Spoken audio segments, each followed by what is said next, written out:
Calling our meeting to order at 9 a.m. At this time, we'll have our invocation, followed by the Pledge of Allegiance from Cameron Newman, our new Lynn Haven Police Department chaplain.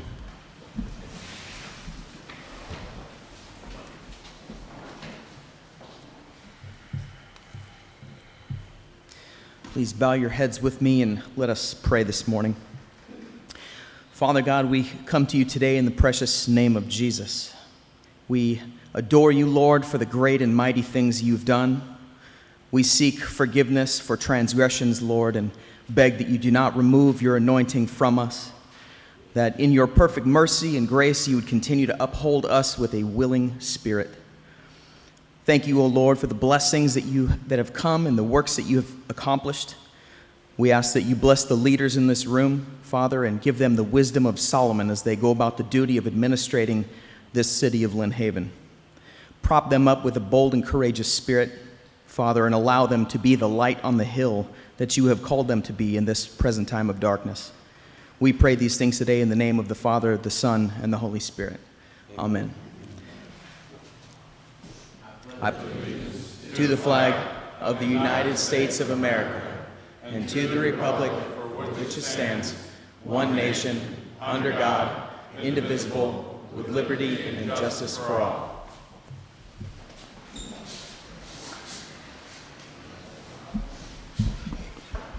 Thank you. This time we have our public commentary. Ms. Fields. Good morning. Ellen Fields, 3507 Hidden Valley Road. I just wanted to bring something to everyone's attention. Might be vandalism or it might be something more. But there's a sign missing from Kinsell Park. There used to be a sign there that said Splash Pad, James D. Finch Splash Park, but it is missing. I just happened to notice when I went to the dog park, and I believe it was there about 2 months ago. I saw it. I was showing my family, and they asked, why the splash pad was there. But I noticed that the sign was missing, and I thought maybe I could bring this to your attention. I know that people voted on that, and I'm hoping that was just, a miscite. Somebody was moving it, or it, is just missing because it needs to be replaced. I know the commission voted on it, and it was an oversight. So, yeah. Thank you.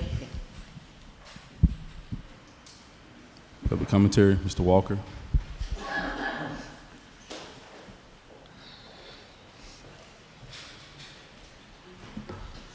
Good morning. Pretty morning. My subject, and I'll be starting this quite often, is on the charter. I attended most of the charter meetings and observed quite an interesting facade of dialogue from people that probably didn't know what they were even talking about. I want to read something to you. Documentary. January 1st, 1950, the charter.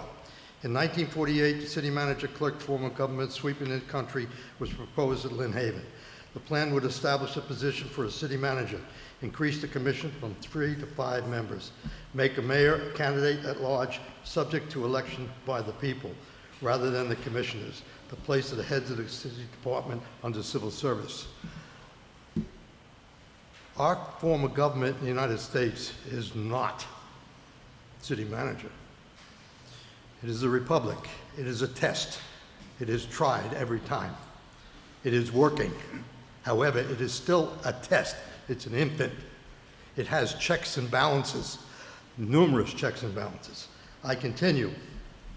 During several public meetings at Lynn Haven Elementary School and auditorium, proposed changes were discussed. Most citizens were in favor of the mayor being elected in large, in addition to 3 commissioners, civil service for employees, but many objected to the city manager form of government. I reiterate, objected to the city manager form of government. This city does not have city managed government. It's in the charter. It is commission managed government, the elected officials, not city managed government. The city already had a city clerk, prepared a budget, paid bills, supervised employees, subject to approval of the council. So no necessity for a city manager who, when there was an effective or unknowing council, might become a mini dictator. That happened. For 17 years, I lived here, and I watched this government change to a dictator. A former high-ranking elected official in this town was asked, how do we get rid of the city manager? You can't. It's almost improbable. Never been done. Yes, it has. One was fired. It's almost impossible. The only way is you can wait till he passes away. And after 17 years, that finally happened. I didn't enjoy that, but it happened. Remember, the people of this town were not in favor of city management. They were not in favor, and were going to get, and did get, a dictator. That has been personified throughout the years. I'm not naming names, Thank you, sir. but his Thank you. That's your direction time. formed Thank you, sir. the dictatorship. Thank you.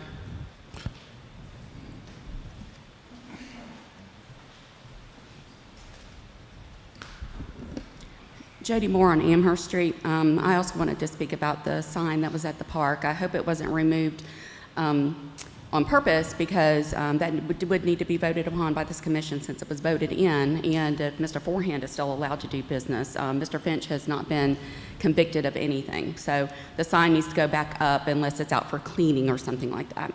I'm also here to talk about, and I wrote this down to make sure I know exactly what I'm going to say. I'm here to talk about a series of emails that were exchanged between me and this commission last week. I sent it to all of you. I plan to publish them later on my Facebook page, The Beacon of Bay County, Florida. At one point, I was accused by this mayor of racism without a shred of proof, but I'm not going to dignify that with a response right now. What I want to talk about, and which is very important to the creation, is an independent citizen budget committee made up of volunteers from the city's residents, and that's what the emails were about. Each person on this committee could be appointed by a commissioner, as other committees have been. The mayor asked me why I felt this was needed and stated the commission is the city-appointed budget committee.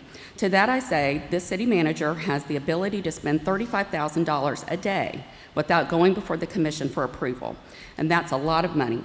I'm not even going to talk about salaries at this point. I pointed out there are no checks and balances in this city. That's my opinion. Vicki Gaynor, as city manager, really has little to no oversight. There was no assistant city manager or city clerk. It has been pointed out that Lynn Haven is the second largest city in Bay County. The largest, Panama City, has an assistant city manager and 2 city clerks, if I was reading that correctly.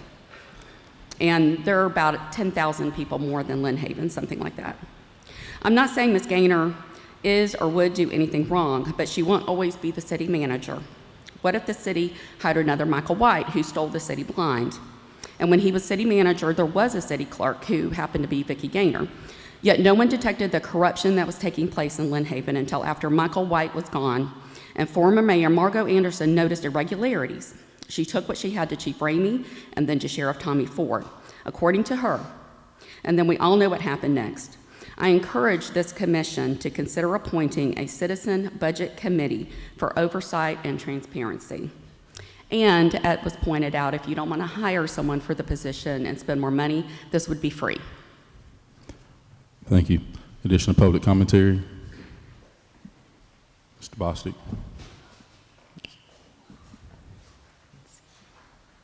Oh. Sorry.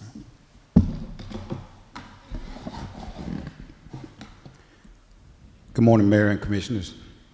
Tony Bostic, 1508 Minnesota Avenue.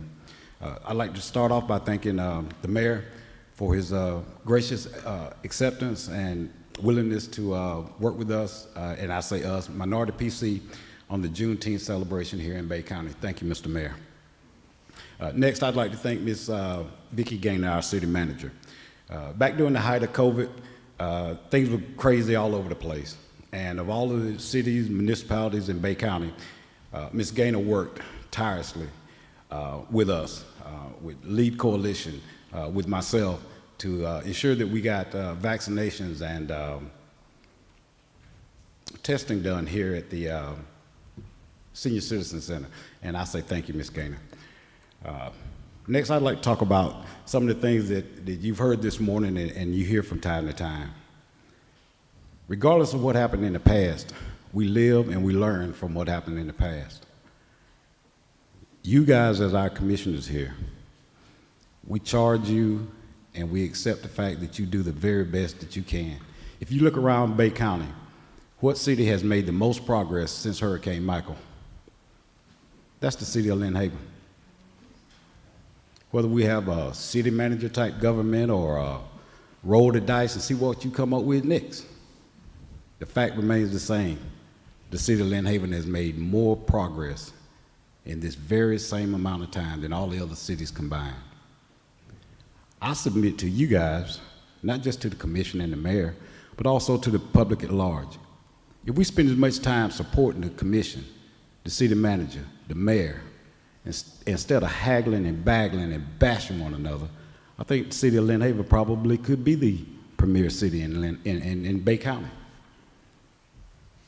We got some that's in city positions that use proxies to get up here and bash and belittle and everything else. I think that should be beneath you, but apparently it's not. You guys have a job that I do not envy because you have to try to please everybody all the time, and that's just absolutely impossible. So what I say to you guys is, don't worry about the naysayers.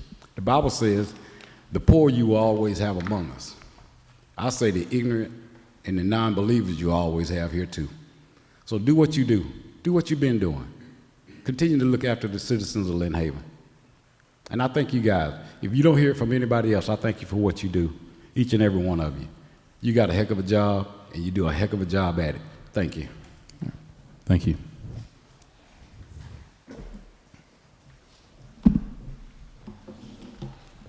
Hey, I'm Kathy Fabian Bruce. I live at 301 Indiana Avenue. There are 2 items on the agenda today that I felt strongly enough about that I'm not watching this on Facebook, that I'm here. One, I encourage you all to vote yes and to approve Juneteenth to be an official holiday for city employees. I know this may be controversial for some people, but the ceremonies and the jubilees that take place all over our nation, if you've ever been to one, these are deeply meaningful for those who attend. And I attended one by accident several years ago and found it to be very educational. I would never want an employee in the city where I live to feel like they had to use a sick day to attend something that was so meaningful for them.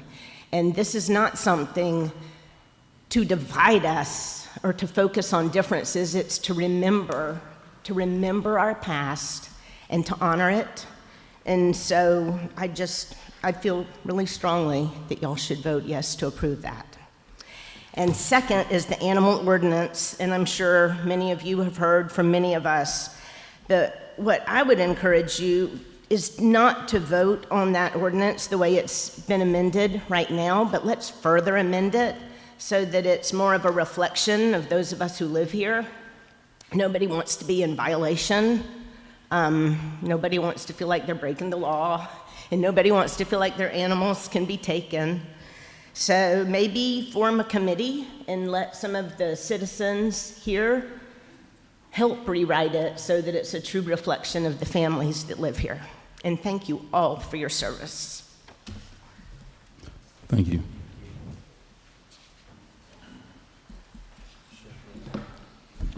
Ryan Scray, Missouri Avenue. I'm talking today about apathy, accountability, and responsibility, and what can help combat apathy. The mayor has proposed the Mayor's Youth Council. I spent a lot of time doing a lot of research on this subject, and I found cities, Boston, Grand Rapids, Michigan, Hattiesburg, Clarksburg, West Monroe, Wichita, Gastonia, Baton Rouge, and hundreds, possibly even thousands of more cities have one of these. Mayor's Youth Council is a group of young people working toward the common purpose of developing their individual leadership skills to strengthen their communities through volunteer service and increased communication with municipal leaders. Youth develop and lead initiatives with the support of adult mentors. There's a college, I don't have it listed, but a college did a research project on this, and they found that most respondents believe that a youth council is responsible for conducting community service, and this is ranked order from priority down, organizing events, providing feedback to the council, informally advocating for other youth, researching current youth issues, attending leadership workshops, advising other boards and commissions, serving as official youth representatives, overseeing community projects, and so on, all the way down to completely proposing possible ordinances and policies. And then they asked what the adult role in the youth council would be, and primarily it's providing mentorship and advising youth members, assisting with special projects, and providing skills training for the youth, and then various other things going away. So basically, the youth of Lynn Haven are our future, and if you don't recognize that, then I'm sorry, you're just a naive person. We have 14% voter turnout, which is disgusting, and it's frankly, it's disappointing. How are only 14% of people actually being, encouraged enough to get out and vote? Buying into our youth is the way to do it. They're the future. They're the ones that are going to be up here. They're going to be our business leaders, our developers, our city employees, our residents that are voting. We don't want our youth to go off and live everywhere else. Some of them will, and that's okay. I mean, I wasn't born here. I'm from Wisconsin. But here I am in the city I live in, making a difference. And so with that, on behalf of my business, Keep It Lynn Haven LLC, and the community group I run, Lynn Haven Neighbors, I'm just going to commit that if it's passed, I will sponsor one of the lunches out of the 12 lunches they'll have, and I would offer my time to help mentor them in relation to how being a community influencer and working with your government, all the intricacies of that, and trying to make the commonality there. I don't agree with everything you do, Mayor. I know you don't agree with everything I say, but on this issue, we're on the same page. Thank you. Thank you. Additional public commentary?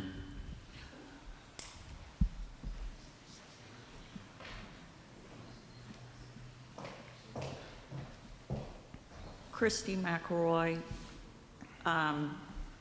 Gulf County, and also Leon County. I've sent you all this letter. I'm not going to read it all, but this went to Chief District Judge Mark Walker. Mr. Joseph Adam Albritton and his actions have been beyond comprehension to most of us in Panama City, Lynn Haven, and Port St. Joe area. Mr. Albritton has experienced all the privileges the United States of America has to offer to anyone in this great country. Instead of using his gifts and blessings he received, he decided to portray the citizens and taxpayers in the worst way during our darkest hours of Hurricane Michael and are recovering from the ravaging results of the storm. Mr. Albritton, as an attorney and as someone with proximity to power, selected instead to be a part of a nefarious plan to take from others in order to enrich himself and others close to him. His crimes are not without victims. We all suffer from the betrayal of trust, erosion of faith, financial burden, and delay of our future plans. Yes, we all suffer. The result of needed scrutiny from federal, state, local government hinders our recovery and means the tax-paying citizens will end up footing the bill for Mr. Albritton's unlawful actions. He knew exactly what he was doing, yet carried forth his plans. What an economic as well as mental drain on our society. My request is simple. He needs to understand the gravity of his crimes and experience the consequences of the justice system to the full merit of his crimes, sending a clear signal to those powerful people that supported Mr. Albritton is critical. I'm asking this commission to also write a letter to Judge Mark Walker. As I said, it's a travesty, and You know, people that understand democracy and liberty and seek it, that's a love of others. It's a love of others. People that seek power, that's a love of themselves. And so, for the rights of the Americans and our taxpayers, I choose the love of others. Thank you.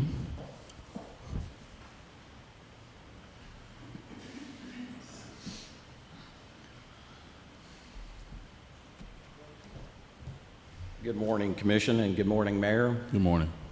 I'm here to confess. I've lived in this community 27 years. I've been a dog owner for 12 years. You know what? I've never registered my dog. And I looked on the website, and I said, where is the registration? There is no registration. So I ask of you today to please consider revisiting this ordinance, because there's only 150 people paying the registration fee, and I can tell you probably 90% are not.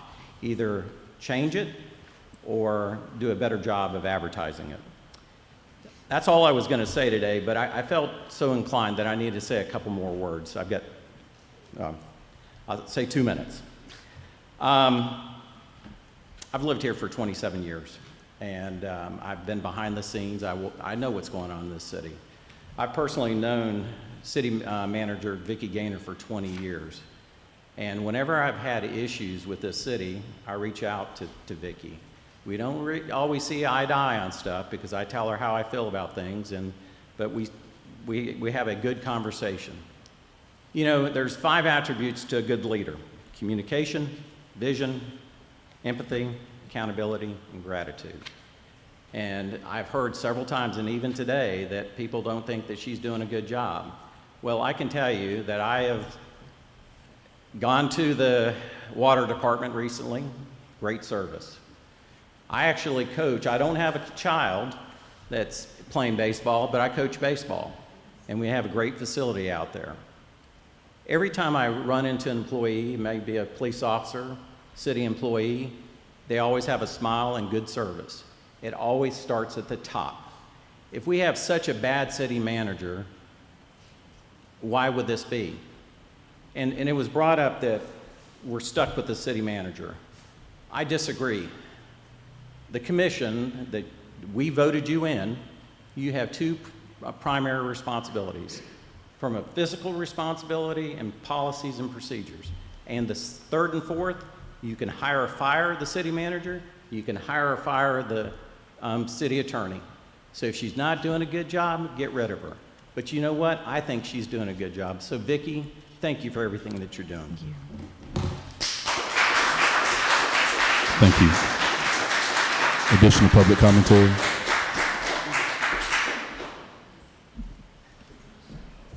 Johnny Bashirs, 811 Louisiana Avenue. First, I'd like to thank each and every one of you for your efforts on what you do for the citizens of Lynn Haven. Mainly, I wanted to talk, and I wasn't going to speak, but since the gentleman brought up the pet ordinance and how few people actually pay license fees, I thought I would offer just a couple of comments. I am aware that when your animal is impounded, there's a fee to pick him up, or him or her. And the next time it's impounded, you pay a greater fee, and they continue to escalate until eventually you probably can't afford to pay those penalties. That may be one avenue to go, that instead of licensing the animals in the city, is once they're impounded, people need to realize that there's a fee for that animal to be impounded, whether they've strayed or been caught. I think forever you're going to have problems collecting adequate fees for pets in the city. We all know there's thousands of cats, probably thousands of dogs in the city. We don't collect those fees. I won't even talk about chickens. But that might be an alternative, is for people to understand if their pet is impounded, there is a fee, and that may help defray some of the costs, or may currently help defray some of the costs of the animal shelter. Thank you. Additional public commentary. If not, thank you for your comments. At this time, we'll move on to the mayor's report. Have a few proclamations today.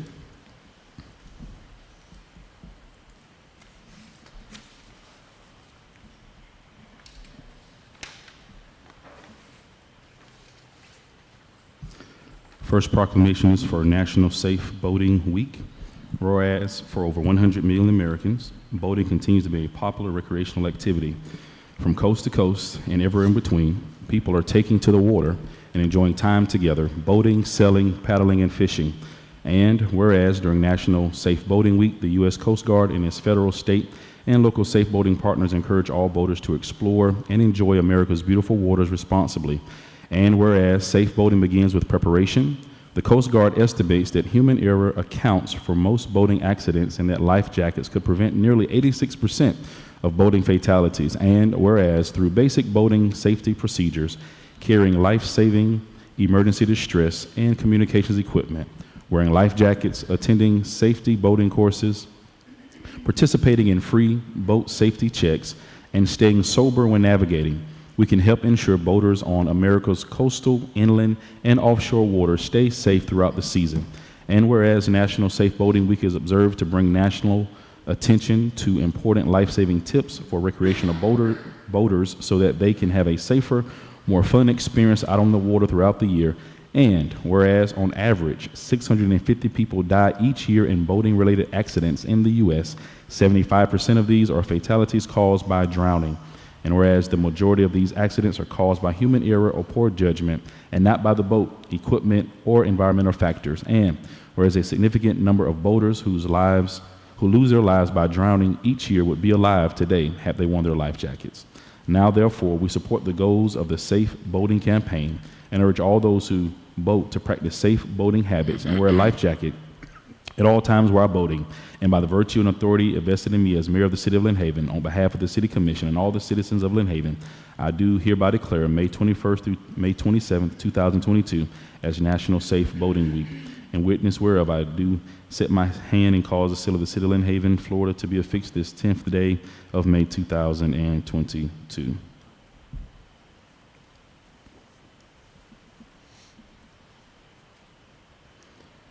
Next, we have Beach Safety Awareness Week. I'm sorry, we do have someone from the U.S. Coast Guard here to receive this proclamation. Thank you for being here today.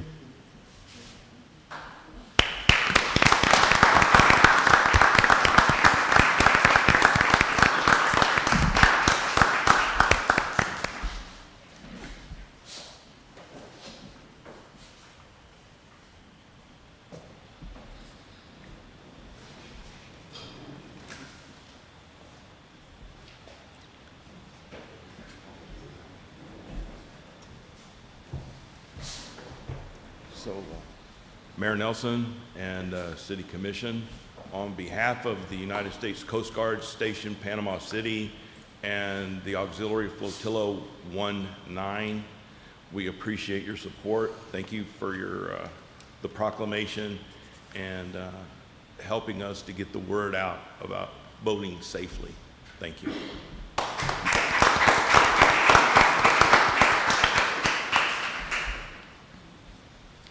A few weeks ago, I received a packet in the mail from Petronas Elementary School. So I was wondering why it was Petronas Elementary School mailing something to the mayor of Lynn Haven.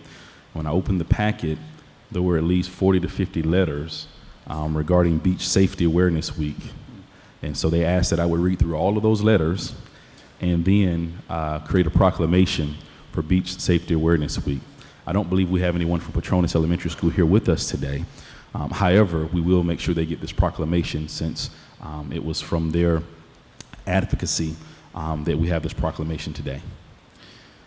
Whereas the beautiful coastal and inland beaches of Lynn Haven, Florida, represent a world-renowned recreational resource, and whereas locals and visitors are drawn to these beaches by the millions each year for water and beach activities, and whereas the aquatic environment has dangers, particularly rip currents, that can be addressed through public awareness campaigns and the vigilance of professional lifeguards, and whereas for reasons of public safety, an annual reminder of the joys and hazards associated with the aquatic environment are appropriate at the commencement of the busy summer and beach season, and whereas locals and visitors alike must remember to swim near a lifeguard, learn to swim, designate beach watchers, feel feet first water entry, beat the heat and block the sun, have knowledge of beach safety flags and rip currents, that life jackets save lives, alcohol and water don't mix, and to never swim alone.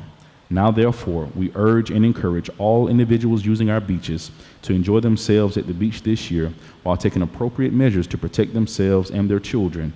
And by the virtue and authority vested in me as mayor of the city of Lynn Haven, and on behalf of the city commission and all the citizens of Lynn Haven, I do hereby declare May 23rd through May 31st, 2022 as Beach Safety Awareness Week.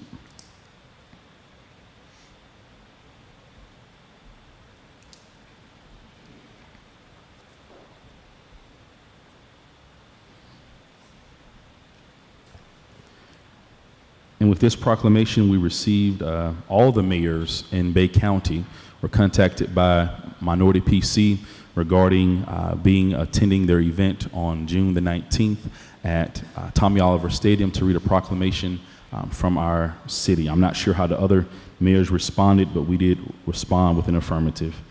Whereas on June 19th, 1865, nearly 9 decades after our nation's founding, and more than 2 years after President Lincoln signed the Emancipation Proclamation, enslaved Americans in Galveston, Texas, finally received word that they were free from bondage. As those who were formerly enslaved were recognized for the first time as citizens, Black Americans came to commemorate Juneteenth with celebrations across the country, building new lives and a new tradition that we honor today. It's in celebration of freedom. Juneteenth is a day that should be recognized by all Americans.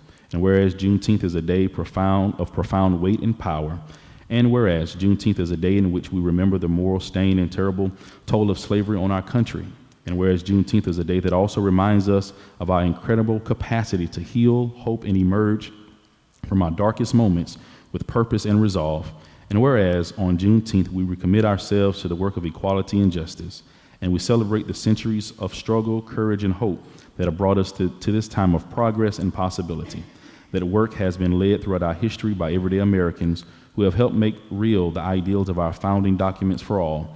And whereas there is still more work to do, and whereas Psalm 30 proclaims that weeping may endure for a night, but joy cometh in the morning, Juneteenth marks the long, hard night of slavery and discrimination and the promise of a brighter morning to come.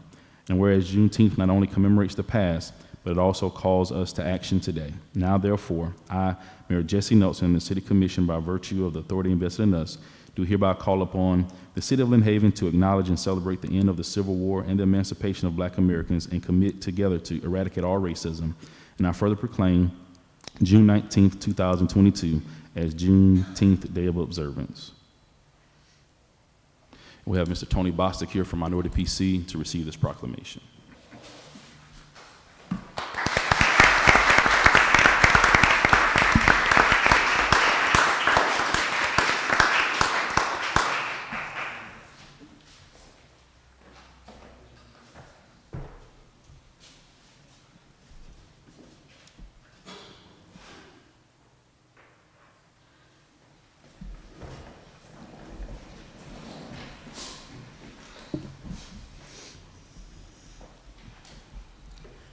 Mr. Mayor and Commission, on behalf of Minority PC, I do appreciate, I thank you for one, this proclamation, but two, as you mentioned earlier, when we sent out the request for the cities, guess who was the first one to respond? Once again, Lynn Haven leading the way. And from on behalf of Minority PC and myself, I say thank you, and thank you. Yes, sir.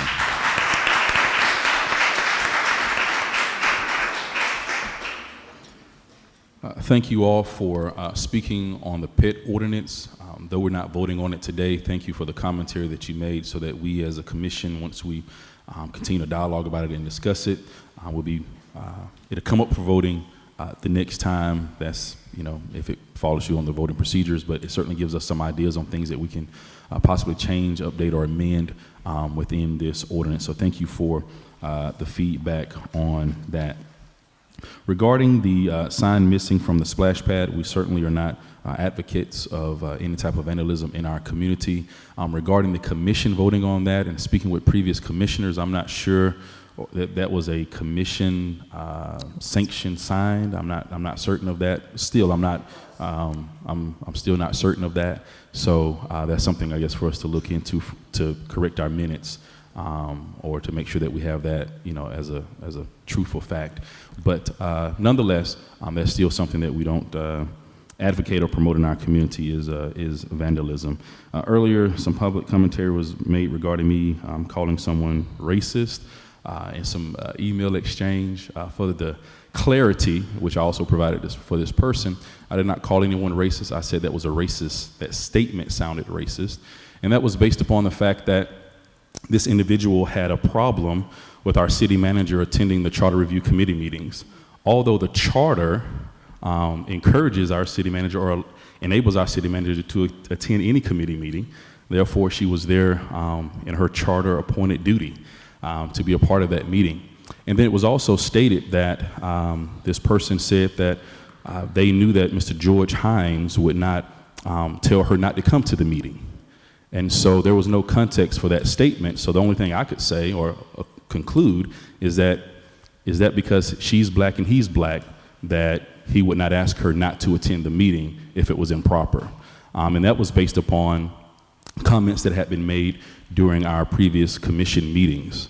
And so, again, I didn't say anyone was racist. I said the statement sounded racist. If it was not intended to be racist, which later on that person clarified and said that, well, that's because they're friends, that I think that he would not tell her not to come to the meeting. But that is not what was stated in the initial comments via email exchange. So that's regarding our public commentary. Since our last meeting, of course, I've been working to finalize our Mayor Youth Council. And so we've been working on that. Glad to have some of those applicants who are there in our room watching our commission meeting. So glad they're able to be here with us today and see how our commission functions and how our city handles business and government. So thank you to Mr. Bullock and Mr. McLaughlin for allowing the students to come and be here with us today. And we'll speak more on Youth Commission on that matter. Also, had a chance to go to the Lynn Haven Rotary Club to get a report or update from Bay County Commissioner Griff Griffiths. And so he gave a great report and update on what Bay County is doing, still having to, like many of us, circle back around to Hurricane Michael issues. And so hearing the numbers that he was able to share, we certainly thought we had an overwhelming number of debt, bills that we had to pay, but certainly hearing from the county perspective, how many trees they lost, how many bonds and loans they had to take, but how, they've paid off nearly half of it already. So that was very encouraging to know. So it was a very good update, very interactive, and always grateful to be able to have breakfast with the Lynn Haven Rotary Club, some of the best cheese grits in town. So also had a chance to speak with various citizens, and I thank the city manager and her staff for such a quick follow-up to the issues that were brought to us. Last week we had a citizen that brought to our attention about some, some water tank spillage into one of our bayous, waterway ditches there, and so just some of the toxicity that was in that water. So thank you for bringing that to our attention, and thank you, City Manager, for addressing that so quickly and rectifying that situation. And so we're thankful for that. Also had another citizen who actually came to my home and alerted us that her water had been turned off, though she had paid her water bill. And so, again, alerted the city manager about that. And she was able to follow up with customer service. And so thank you to city manager, customer service, and even the after-hour workers that were on call to be able to go back out and to get that situation handled. So thank you for, again, being attentive and alert to the needs of our citizens and our community. Also had a chance to speak with Mr. Frank Hall. He is the chairperson of the Debt Review Committee regarding what they'll be doing moving forward. I know we've talked about that last year, sort of having the Debt Committee to convene annually, and so I spoke with him about that, and hopefully after following up with City Manager and her staff, we can have a better and more clarified update on what that will look like this year at our next commission meeting. So we hope to have that for you. Of course, there were some other fun things I got a chance to do, but that's my report for now. Commissioner Aldridge. Thank you, Mayor. I addressed the same issues that most of the commission and the mayor did as well, pertaining to the, the pet leashes and all the good stuff we've been talking about here lately. Other than that, nothing exciting has happened. Just run-of-the-mill the last couple of weeks, so I won't bore you guys with that. I just want to hope everybody has a great May. It's beautiful weather out. Get out and enjoy yourself. Spend some time with your family. Smile. Remember the important things in life. That's my report. Thank you. Thank you, Commissioner Aldridge. Commissioner Perno? Thank you, Mayor.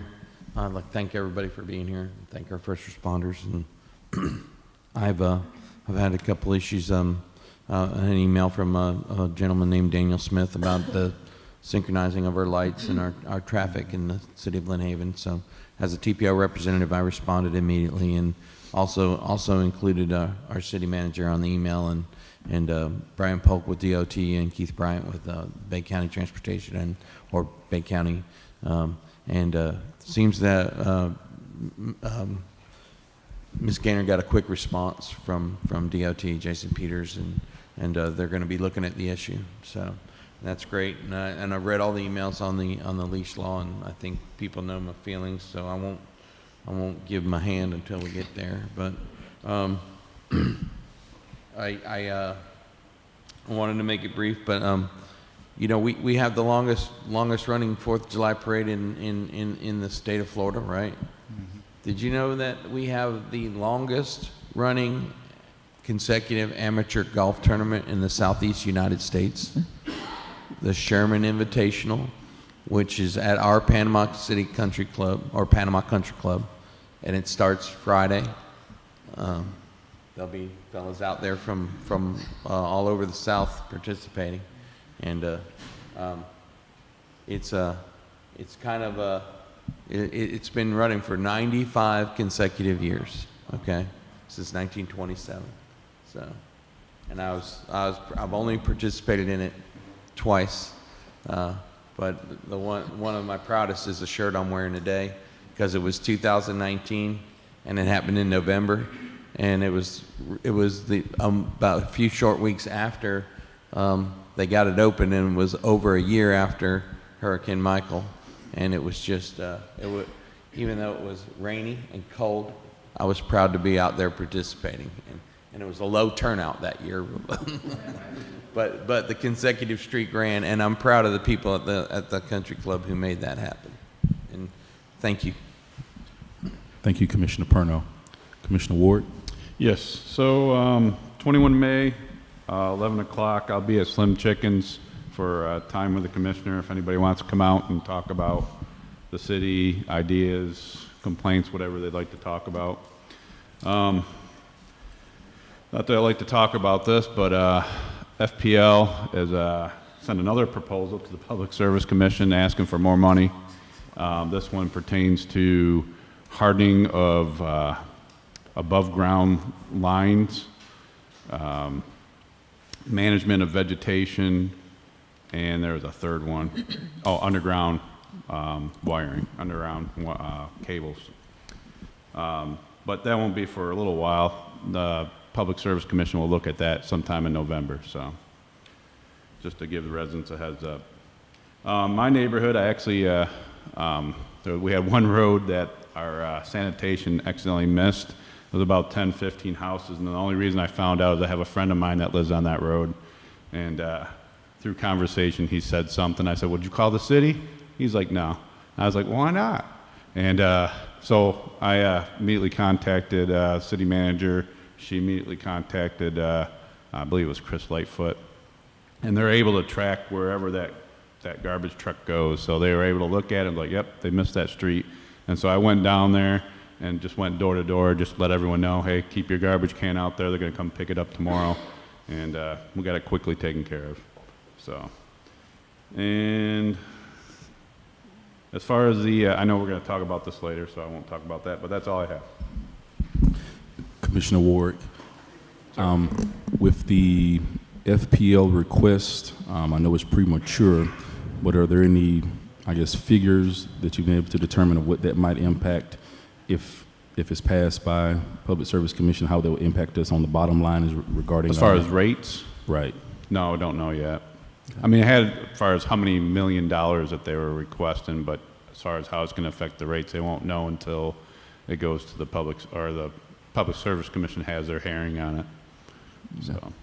And I guess as a commission, if this is something that we want to encourage the Public Service Commission to oppose, this would be a good time for us to draft our letters and that's a good point. And follow up with them while they're in the gestation stage of thinking about this versus waiting until we can follow up with the letter now, within the next week or so, a couple of weeks, and then right before the actual vote happens, we can follow up with an additional letter if that's something we would like to do to just encourage them with that.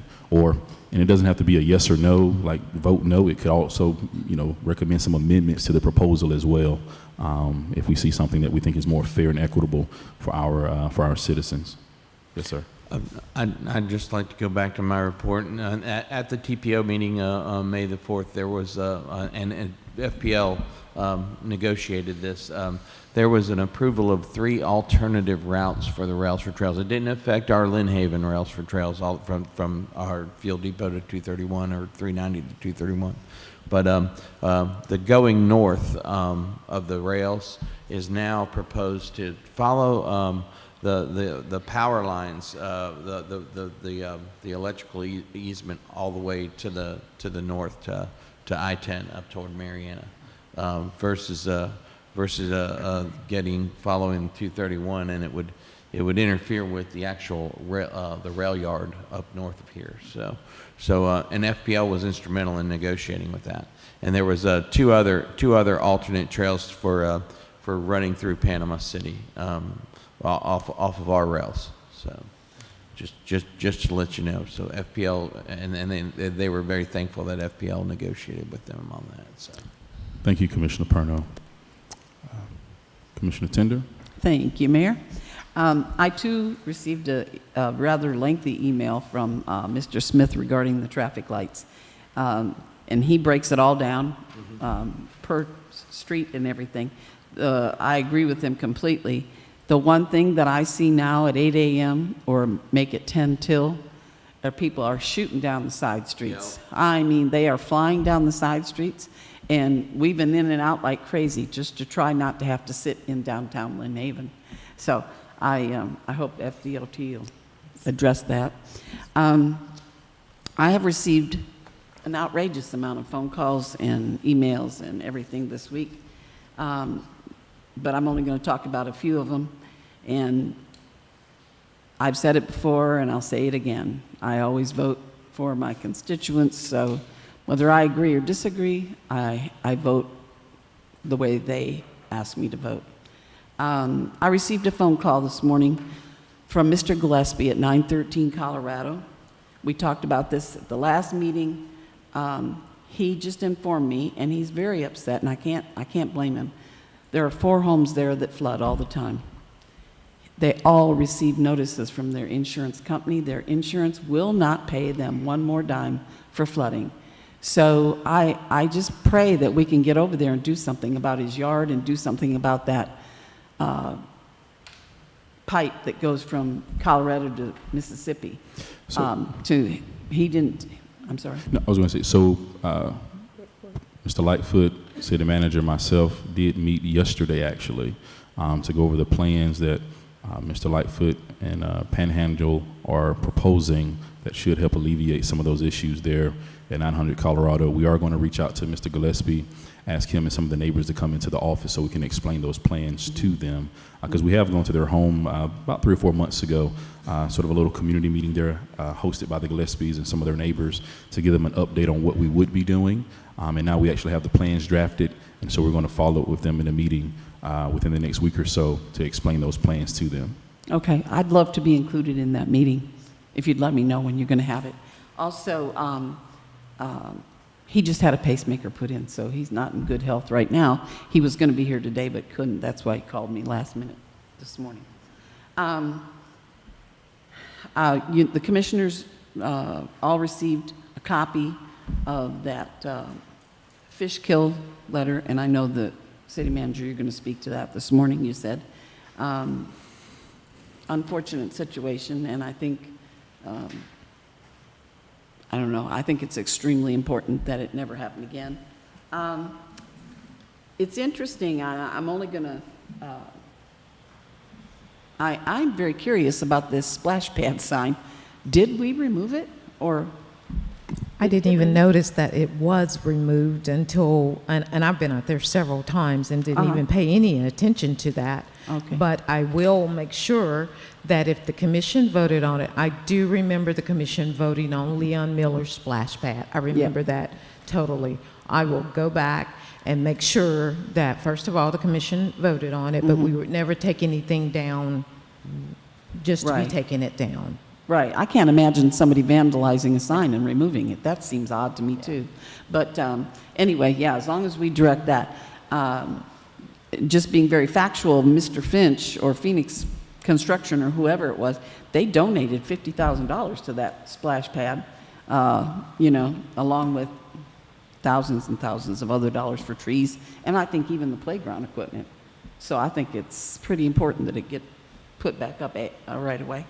That's about all I have. Just very busy on the phone right up till meeting time this morning. So thank you very much.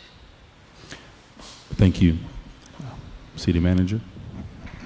Thank you. So staff is working very hard on 4th of July. That's a great day for us. It's a very long day, but we enjoy it. And so if you will, if you're interested in being a vendor or a participant in the parade, please go online and get your 4th of July application in to participate. Table Talk will be on Thursday, the 26th at 5:30 in the Garden Club. Splash pads are open. We've had several problems at our splash pads, particularly people not following the roads. We really do want people to be a part of it, but it makes it very difficult for the city to open splash pads, and they are a liability. And so it is really important that people follow the rules. Otherwise, things like bringing food in, water, anything that will contaminate the water cannot go inside the splash pad. Otherwise, that's a health violation for us. So we just ask you to be mindful of that. We are hope to have the 5th Street sidewalks completed before July 4th. We are working on Rails to Trails to try to get that project underway. As many of you have probably emailed me about, and then I emailed you, we did get a $160,000 resiliency grant that will be used for the study on the city to perform impact, where the impact of all of these future disasters have within our city, whether it be flooding, whether it be sea level rise, or just be natural impact on the city. That data will help us put together a list so that we can attack some of those areas that have affected our city for a very, very long time. We are currently working on our stormwater assessment to look at the numbers. Of course, this is something the commission talked about last year. Look at the numbers, bring those before the commission. Also look at some problem areas. You ask us to look at vacant land, some other areas that you've asked us to look at and do some calculations. So we're working on that, working with Stantec to get that to you. And I've started my town hall meetings with the employees, and this is where employees sit with me and share their concerns. They don't have supervisors around. They can be very honest, open, and I take those concerns and I make sure that if there are things that we can fix right away, just maybe they've shared with someone and maybe it's not gotten to me, that we can fix those things. And lastly, you know, I've been in this position almost 3 years, and I will tell you, I've been at the city for 5 years. The harassment and the slanderous remarks that are made to me about me, it is beyond what I could even imagine that people would do. It is time that it stops and that we move on. This city is being rebuilt. You have money, you are resilient. We are a city that wants to put the past behind us. City manager's job is 24/7, and I'm here for you 24/7. But I will not take the harassment, the slanderous remarks on social media, in email, in any other way, because it's uncalled for. So I'm asking you that you put all of your, whether you like me or not, I'm doing the job. And I know that God has placed me here to do this job, and I'm going to do it until He says the same. So I'm asking you just to look at what it is that you don't like and sit down and talk to me. I invite you to sit down and talk to me. But I ask you to do that respectfully and to really look at yourselves. Always look at yourself and see what it is you can change as well. And I thank this commission for allowing me to serve the citizens of Lynn Haven. And citizens of Lynn Haven, I thank you for allowing me to serve you in this manner. Thank you. Thank you.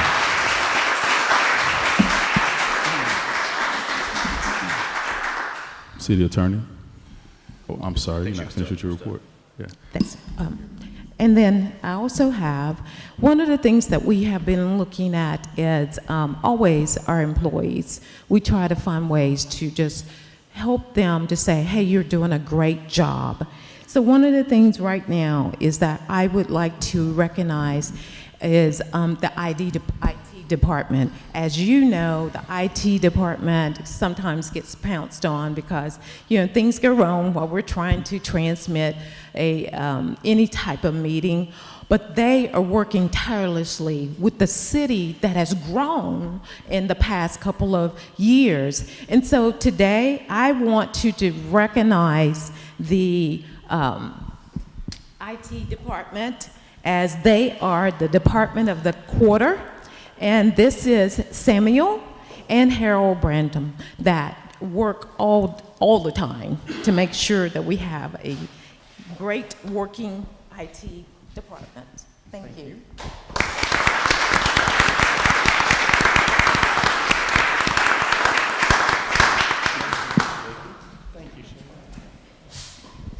And now we have our warrant list update. Good morning. You have questions about the warrant list? Just want to thank you for getting me the answers. Thank you. Thank you. And then next we have the stormwater update.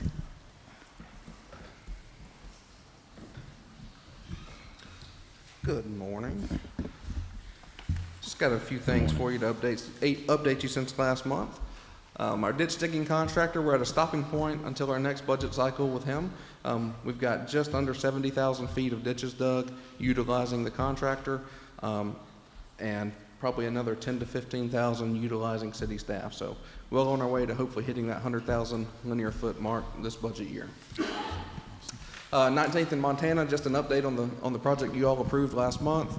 You all approved it April 12th, and we had our pre-con on April 27th, and we're waiting on our material schedule. Just to give you kind of an update of what we're doing there. If you see this ditch bank here, you can see how close it is to that home. So the ditch will actually be realigned, and that will be filled in to get it away from the home to keep from eroding the bank.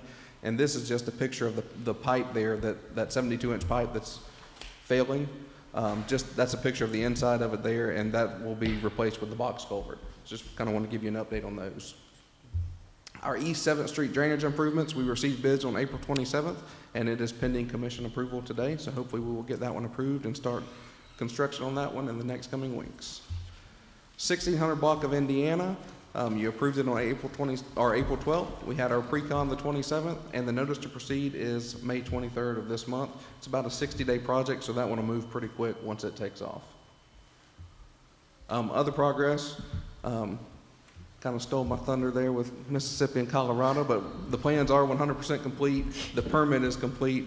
We're waiting to figure out how we're going to fit the project in the budget to move forward with construction of that one. And as the mayor stated, we'll be meeting with the residents there to fill them in. And there's a pipe that was failing that's in their yard, not part of this project. The residents had a Connex box parked on it, which is one of the reasons the pipe is failing. So we had to wait for the Connex box to get moved, and as soon as that's done, the pipe is ordered, and we'll be replacing that pipe under the driveway. We're pursuing some new grant opportunities for Aberdeen Loop and 24th Street drainage, so hopefully we'll be able, those projects were not funded through our HMGP grants, so we're looking for some different grant opportunities for those projects so we can move forward with those. Multiple in-house culvert repairs and replacements, such as the one at Colorado and the ditch maintenance. And our mowing, as you can see as you ride throughout, is ramping up. Got a little bit of sunshine, a little bit of rain. It makes for that grass to grow pretty quickly. So our right-of-way guys are out there mowing ditches and mowing ponds and all the right-of-way we can. Just an updated map of our ditch maintenance. Kind of changed it up this month to hopefully make it a little easier to see. The pink or purple is what the contractor has dug, yellow is what we have dug, and then the shaded area is where the vac truck has been. So instead of trying to follow the lines where the vac truck has went, hopefully that the shaded area there kind of makes it easier to see where they've, came in behind the ditch digging. Any questions? Any questions for Mr. Lightfoot? Thank you for your update. And lastly, Greg Kitwell, if you'll come forward and talk a little bit about the water spillage. Hello. As part of our required DEP tank cleaning, repairs, those FDP engineered and permitted drinking water tanks are tied into the stormwater system. Staff was a little aggressive in releasing, when the tank is drained, pressure washed, cleaned, repaired, you have to disinfect that tank prior to putting it back on your drinking water system. So the tank is chlorinated. We have to drain that chlorinated water out in order to get samples in order to put it back in service. 500,000 gallons of a 1.3 parts per million chlorine was released into the ditch. The tank is 1.5 million gallons. After the notification, we made some corrections. We've released the rest of the 1 million gallons out of that tank with no further incidences. So I know our procedures that we changed did have effect. The tanks are permitted. This wasn't an illegal connection. This was designed, engineered, permitted by DEP to allow the city to do these activities. So we've made corrections and we regret the incident. Questions? That water was practically drinkable, though, correct? It wasn't is. like it was full of 1.3 toxins. parts per million is the same chlorine residual that you're drinking and putting on your grass right now. Okay. I just want We've done some follow-up surveys. There's no evidence of vegetation die-off. Typically, if you put highly chlorinated water, like if you shocked your pool and then drained your pool, that grass would be dead. We've seen no signs of that. Thank you. Just one question. So we did report it to DEP, and they're supposed to provide us a report, Yes. right? Little interesting fact on that. DEP does not have a mechanism in place to report a drinking water release. So this release actually had to be reported on the wastewater side.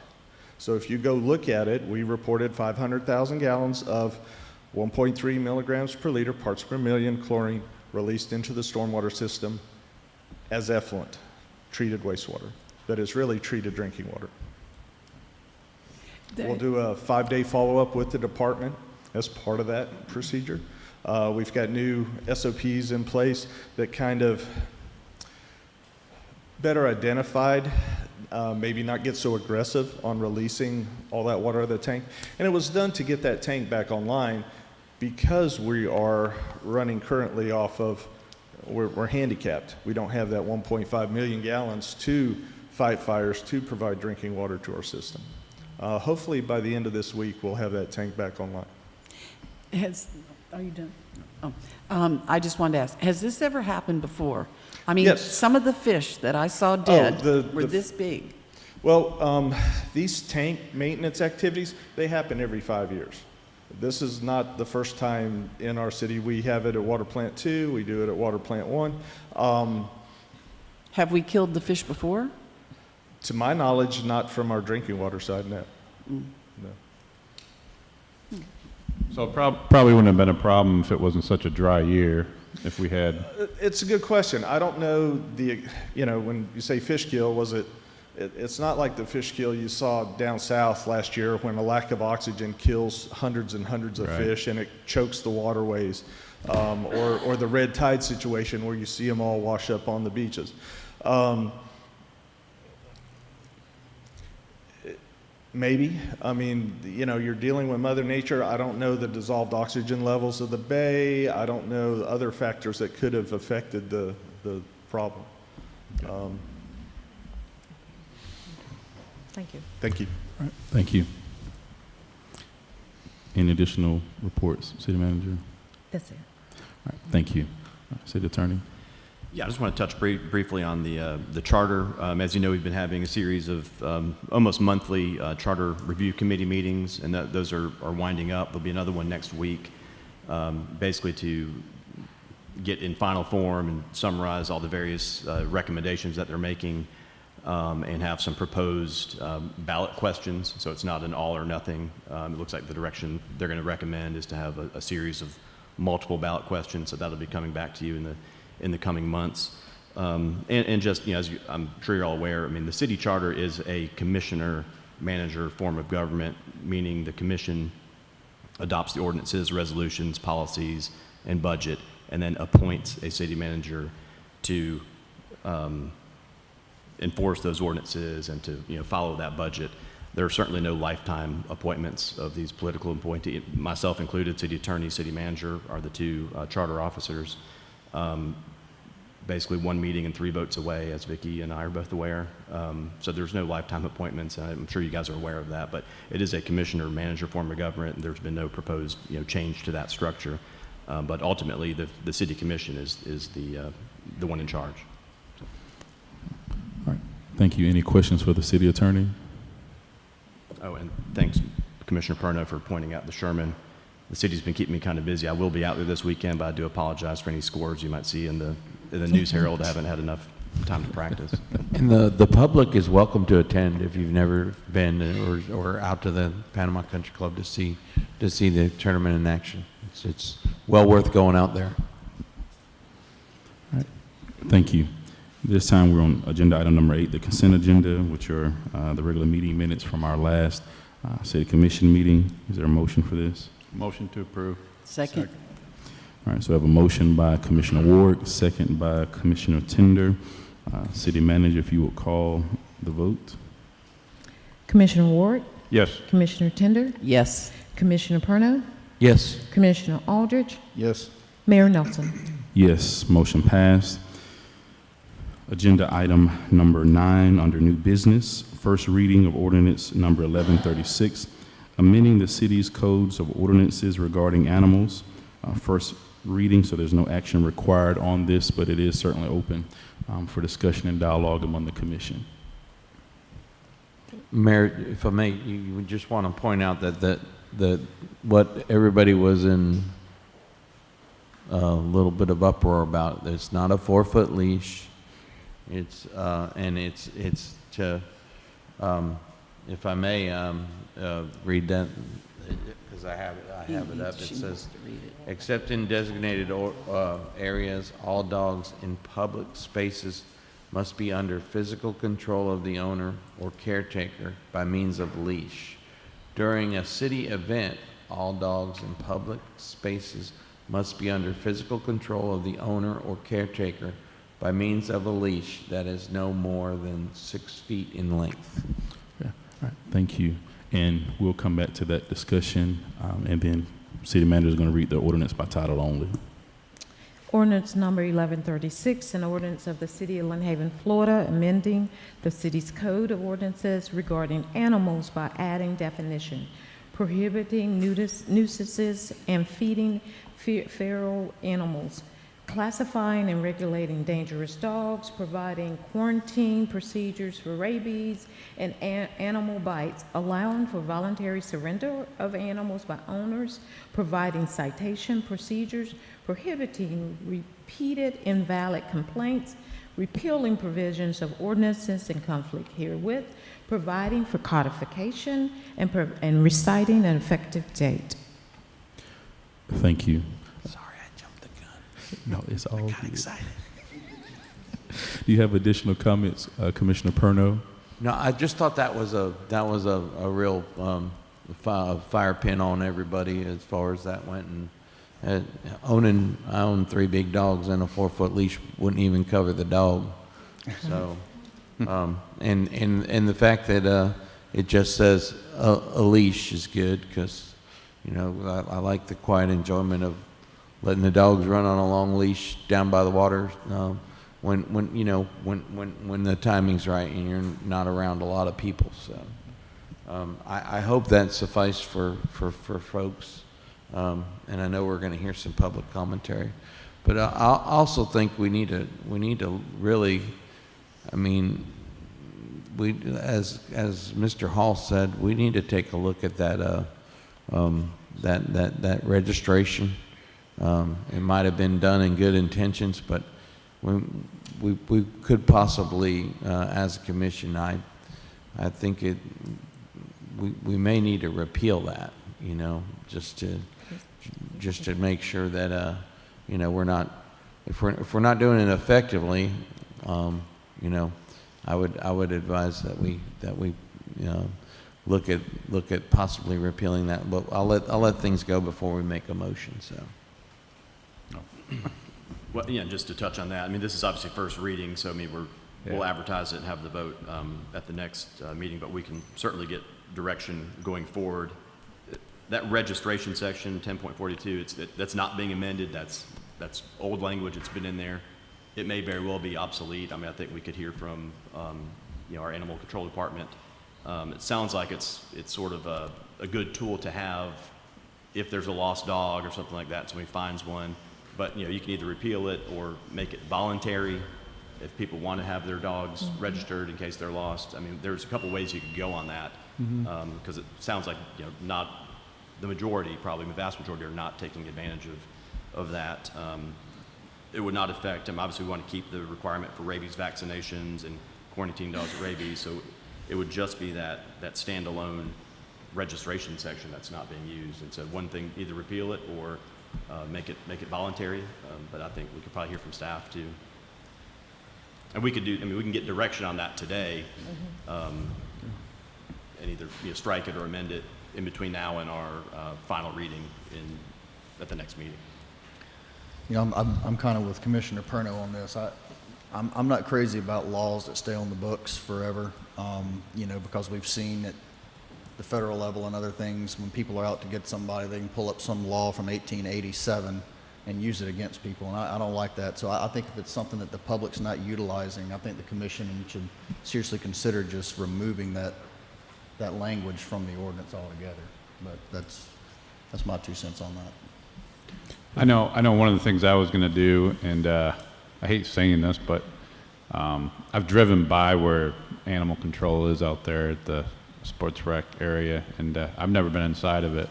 So I plan on going out there, getting a tour of it, and just asking some questions, because it's probably good for us to educate ourselves as far as how does our animal control operate, and especially ever since Hurricane Michael, I see it on Facebook almost every day.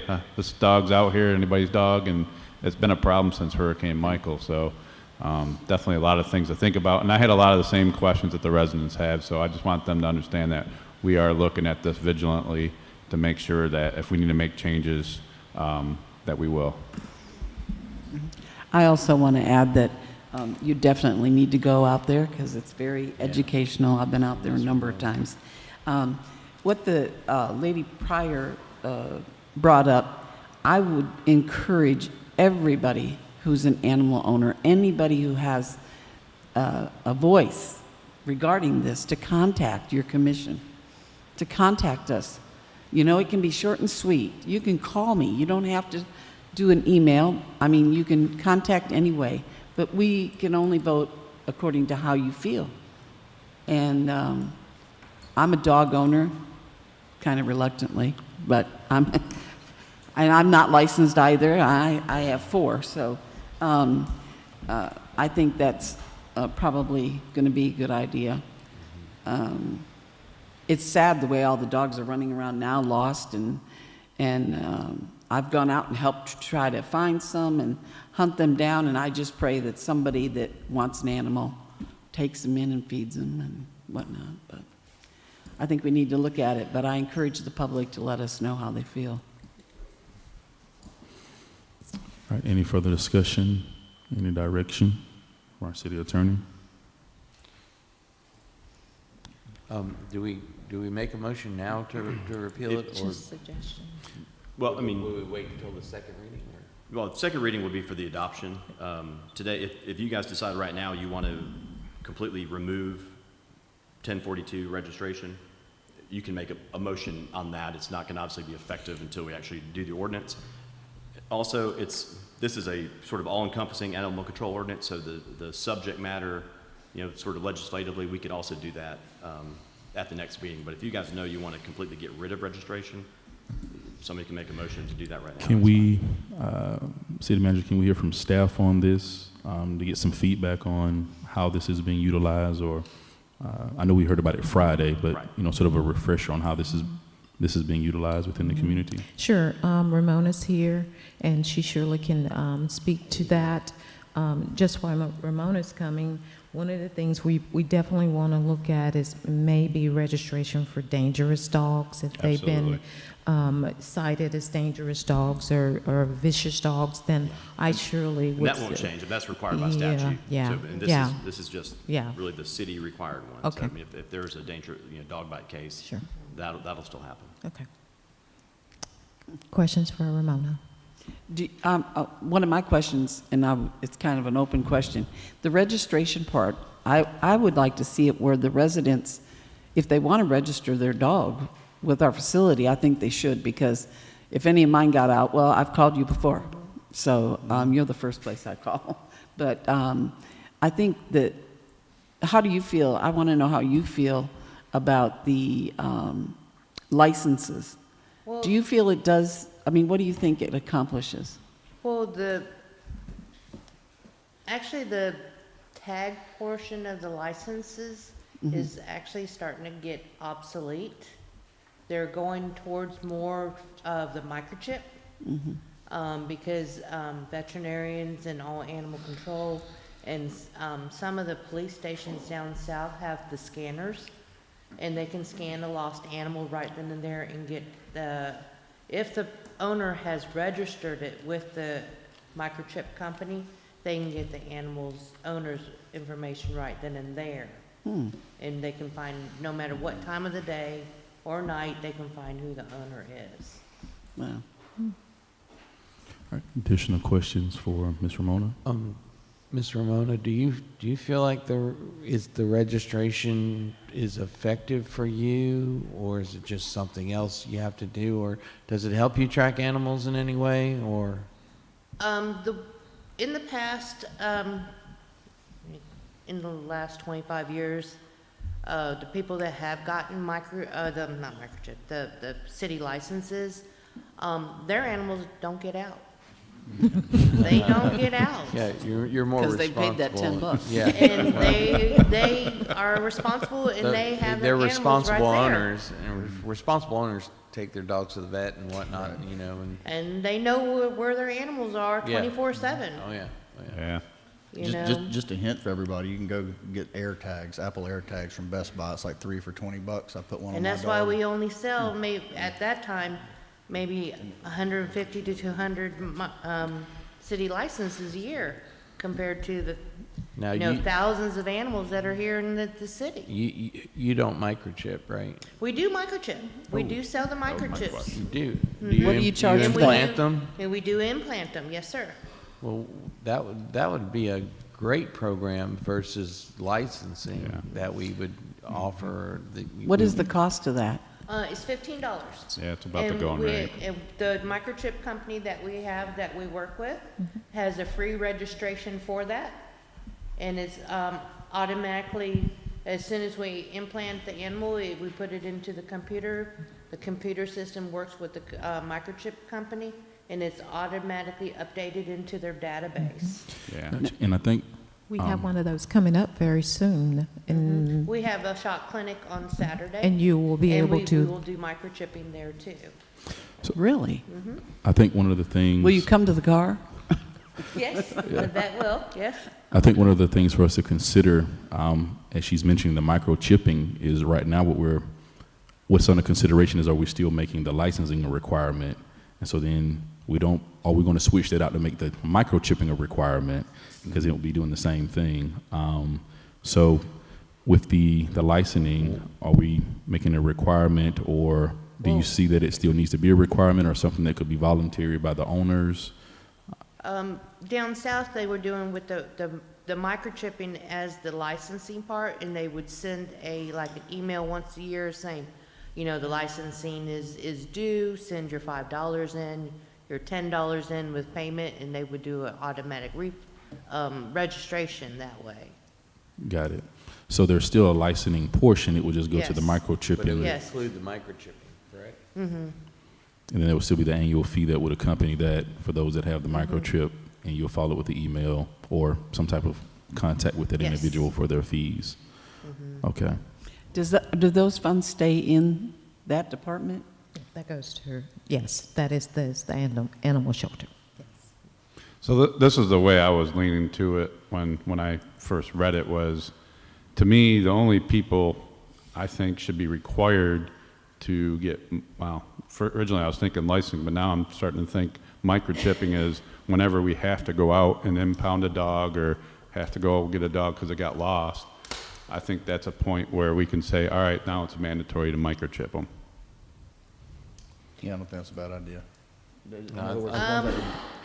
if you That's can't a find the touchy owner- situation when you microchip somebody else's animal when they don't want it, because animals are property. True. And you're defacing somebody else's property. Well, no, it'd have to be when they came and picked up the animal from animal control and paid their $15 fine. It would If- come if- with them needing a microchip with that, is If I they think what pick you're it up. saying. That's what I was If they saying. pick it up, you're still, you can't mandatory make can't- them do it. Yeah, I think it needs to be That's against- You know, voluntary. it has to be voluntary. Yeah, I think the only thing we could probably enforce without the microchipping would be the licensing. licensing, which is what we had sort of discussed on Friday, was that if you don't have a license and your dog is lost, we find your dog, then you'll be required to get the license at that point, so that we can continue to track from that way. So that could be a way to sort of still get maybe the same objective without. Yeah. No, I'd be fine with that if we can't do the microchip. Because it's a legal thing, right? We can't Yeah. do that to their dog without like I their said, you can permission. certainly it's- require them to be registered, but you can't require somebody to inject something Right. into their dog. I'd be good with that. And what do you consider a vicious dog? Okay, vicious dog, I would say a vicious dog would be behind a fence trying to get you. Other than that, if it's on the street trying to go after you, that's one strike against it, going towards a dangerous dog. Aren't there certain breeds listed that are considered? No, I mean, No. vicious animal, it's It can be any, it can be a defined. chihuahua. It's an animal that's bitten or attempted to bite a person or another animal without provocation.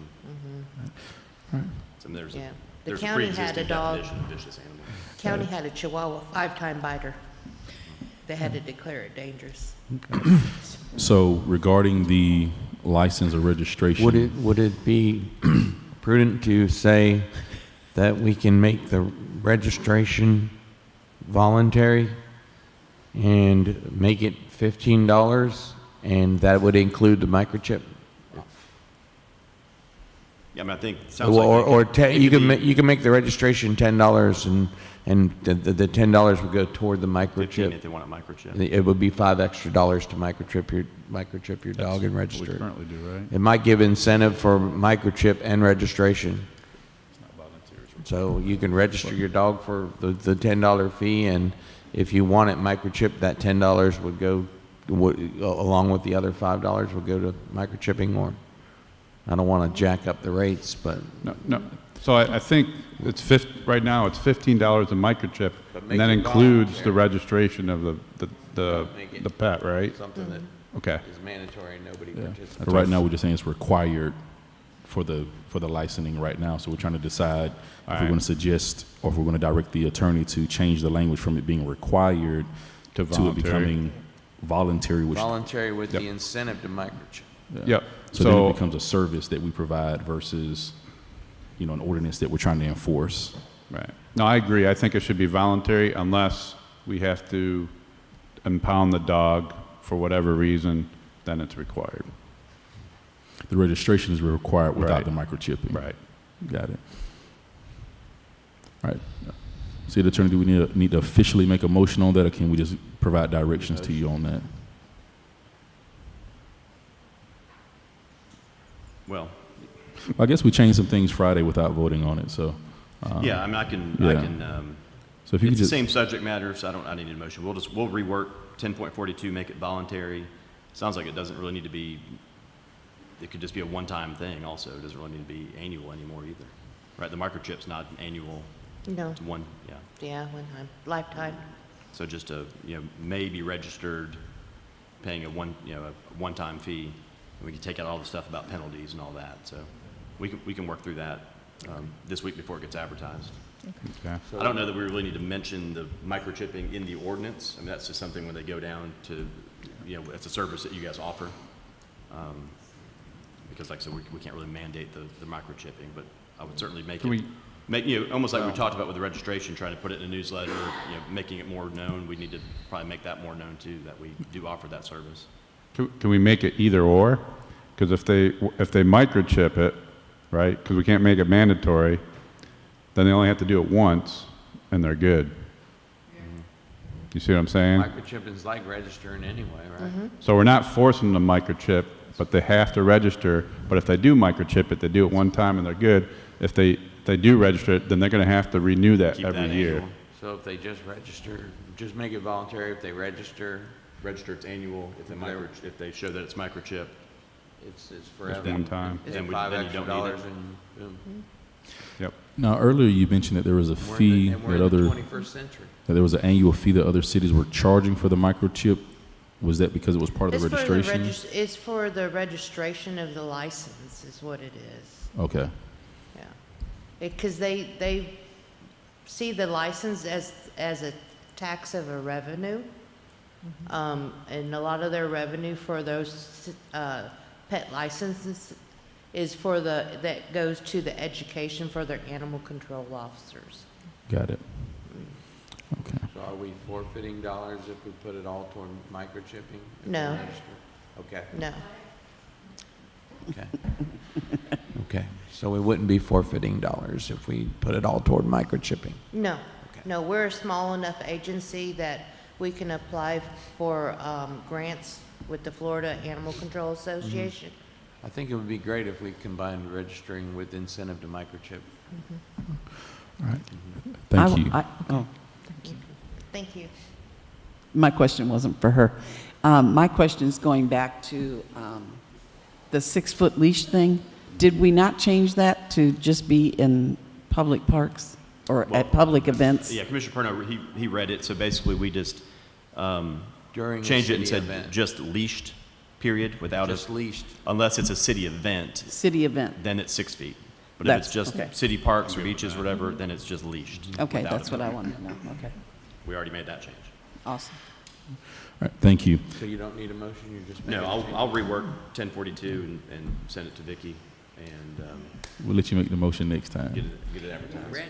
So please remember, when we come back, make sure Pat Caperno makes the motion first, okay? Right. He's ready for it. Thank you, Commissioner. I saw, I see them on.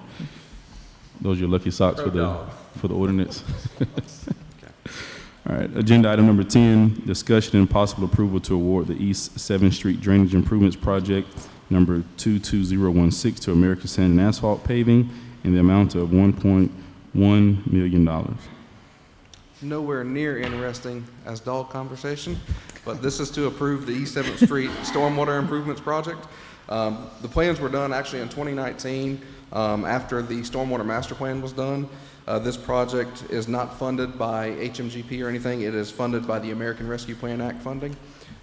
We received 3 bids from 3 qualified contractors: American Sand and Asphalt Paving, Gulf Coast Utility Contractors, and Marshall Brothers, and American Sand is the lowest responsive bidder. All right, are there any questions? So moved. Second. All right, it's been moved by Commissioner Tender, seconded by Commissioner Warwick. Any discussion from the public? No discussion. City Manager, if you will call the vote, please. Commissioner Tender? Yes. Commissioner Warwick? Yes. Commissioner Perno? Yes. Commissioner Aldridge? Yes. Mayor Nelson? Yes, motion passed. Thank you. Agenda item number 11, discussion and possible approval of resolution number 2022-05-379 to create the Mayor Sheridan Sheffield Youth Council. This is something that we did get a chance to discuss on Friday, and actually throughout my tenure as mayor, is something that I've sort of updated you on periodically, that we were working to formulate this council as an opportunity to allow the youth in our community to become more engaged, not only in the governmental processes, but also with our city functions in general, with our small business leaders, as well as with our other manufacturers and leaders of commerce in our area.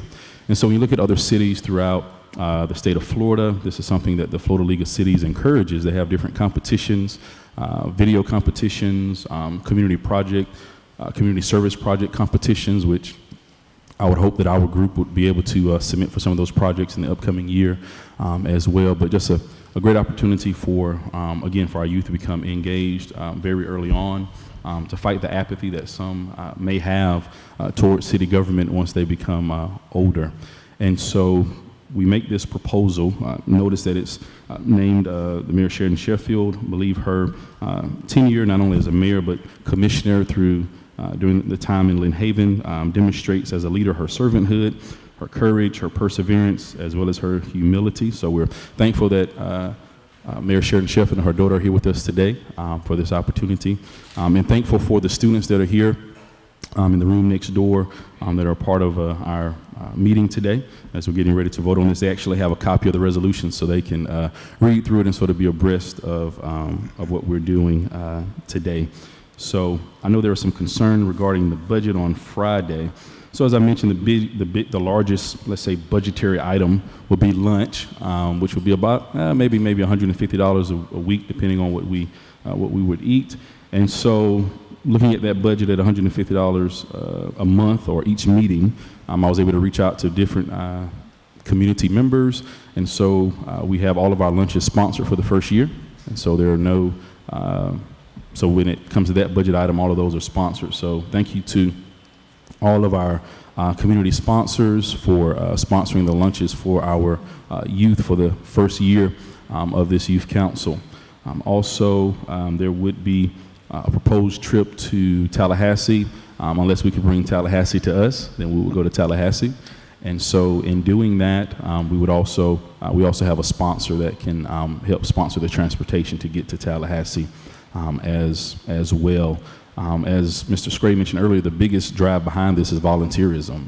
And so it's not so much spending money, but creating innovative ways of getting our youth engaged through various community activities. And so that's really where the focus would be, and not so much on, large budgetary items. So are you done, sir? Yes. I'm sorry. I think it's a great idea. I just had a couple questions. Sure. Did you say you already found sponsors, or are you still looking for sponsors? I already have 15 sponsors. So they're all locally, or? They're all local sponsors. Oh, wow, cool. Yeah. Okay, that was going to be my question. This is my biggest fear, or some of the feedback I've been getting from residents, and to me, I think it's something to be talked about, is that there's no political agenda trying to be pushed. Right. That it's just going over the processes, learning how our government works, and things like that. So what would be my proposed political agenda? What's that? What would be my proposed political agenda? I can't hear you. what would be my proposed political agenda? Could be, I don't know, climate change, could be, I don't know, CRT, stuff like that. Okay. But not saying there shouldn't be any discussion on topics. I just don't want, I'll give you an example. So I remember when I was going to my daughter's open house at school, they talked about, hey, we go over the Constitution and things like that. And I remember at that time there was a lot of political biases going on. And I asked the teacher, well, first I looked at the wife, and the wife, she's like, go ahead, ask your question, you know.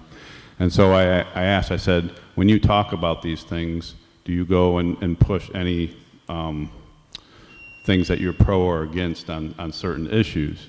And he said, nope, we just go over the foundation of it, how it was developed, the history of it, and how the whole thing works. And that was the exact answer I wanted. That's what even if it was something that I even agreed with, I don't want them pushing, because that's not what the school was established for. So that's what the only worry I had with this. And if that's the case, then I'm good with it. No, I don't have any intentional political agenda behind this at all. Not you necessarily. I mean, just that's why I asked who was sponsoring it, because if it was certain corporate sponsors that were trying to push a certain political agenda. Our sponsors, from what I know, aren't pushing a political agenda. They're, citizens of our community, citizens of Bay County, and there'll actually be speakers. So those that are sponsoring will also have the opportunity to speak, because most of them are business individuals. So like, for example, Mr. Scray, he committed to be one of our sponsors, and so he would have a chance to not just talk about Keep It Lynn Haven LLC, but just community advocacy, social media advocacy. And so that's really the purpose of it. As far as the sponsors, so they'll have a chance to, but it's also a diversity of sponsors. So we have real estate sponsors, we have industrial sponsors, and so it's not just one group of sponsors. Right. We have financial sponsors who say, hey, I would love to talk about financial literacy, right? And some of us would have loved to hear about financial literacy as youth, instead of spending all of our money, as adults. And so that's sort of the focus on that. And some of the topics are going to be student driven, so it's not me coming up with all the topics for us to discuss. They're going to be student driven topics that they would like to discuss. So for example, today while we're having our lunch, we're going to discuss our agenda items. So really the focal point is really more of what we discuss in our commission meetings. So I've made note of what we discussed in public commentary. What are we discussing on our agenda? Do they need clarification for that? Hey, this is a resolution. Why did we have a resolution? So for example, the reason I'm bringing this to the city commission, trying to say this without being so brash about it, I don't have to have the commission's permission to do a mayor's youth council. I can just do a mayor's youth council.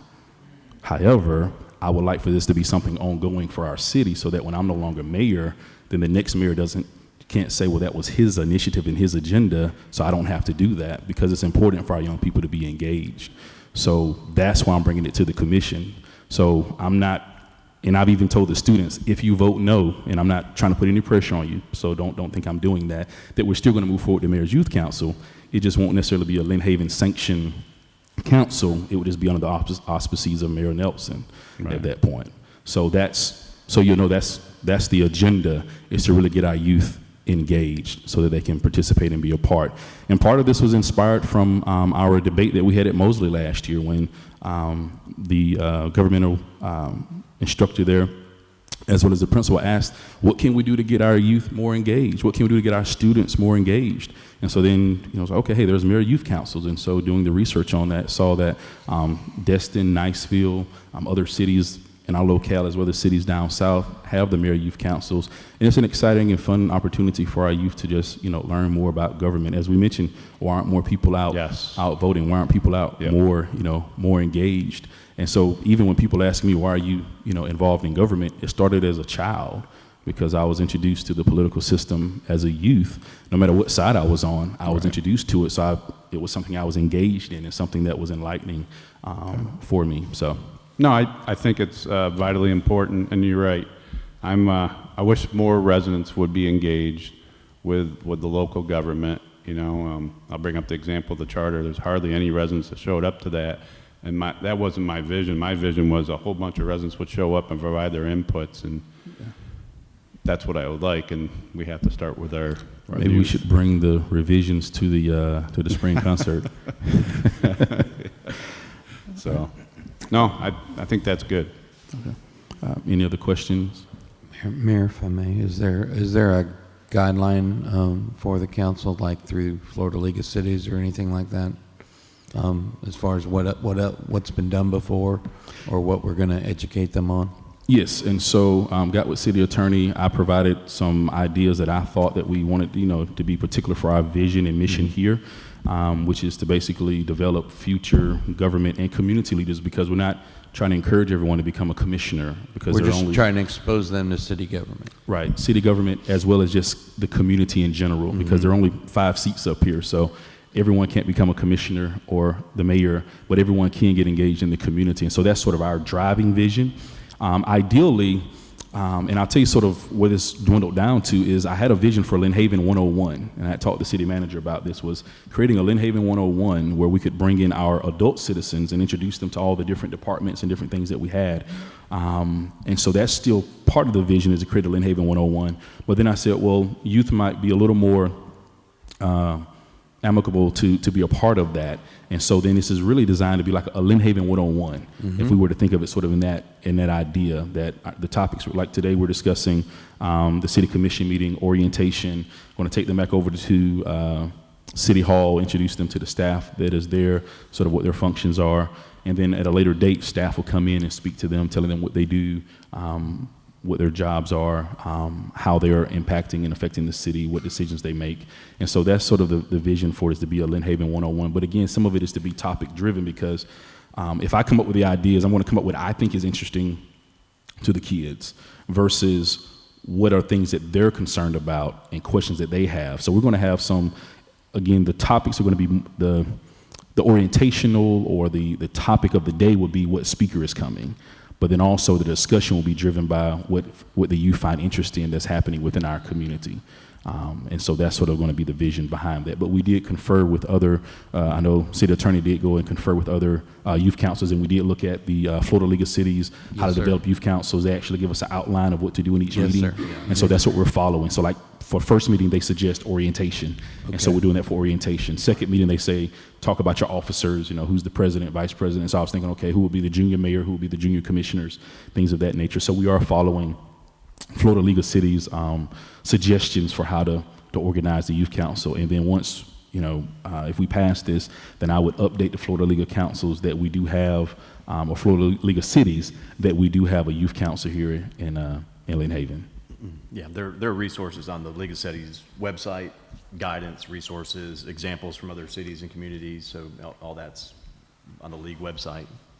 But we don't have to go strictly by their guidelines. No, it's all across the board. I'm just saying there's a lot of examples and various programs under that. Yeah, so we've picked a little bit from here, a little bit from here. If we don't like that one, we didn't pick that one. So, but yeah, but it did provide some parameters of what do we do. So it was good that they provided those. It's like a 45-page document that you sort through, even because we also have an application. And so we went to Florida League of Cities, pulled their application that was suggested, looked at their application, sort of updated it to fit the city of Lynn Haven. Application comes with the student signature saying that they'll participate, understanding if they're not able to participate, that they may have to come off the council, and even with parental permission. So this is something that the parents are certainly aware of and encouraging participating in as well.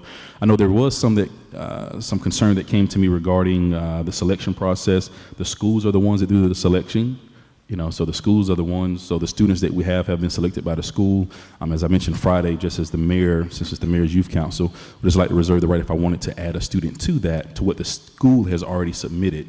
So Are these going to be individual schools is going to have each have their council, or are they going to have a representative from each school? So the schools are submitting, right now we can have up to 25 members, and so I contacted North Bay Haven as well as Mosley, and asked for them to provide like 7 or 8 students from their schools. Okay. And so then it'll be one council, but it'll be with students from each school.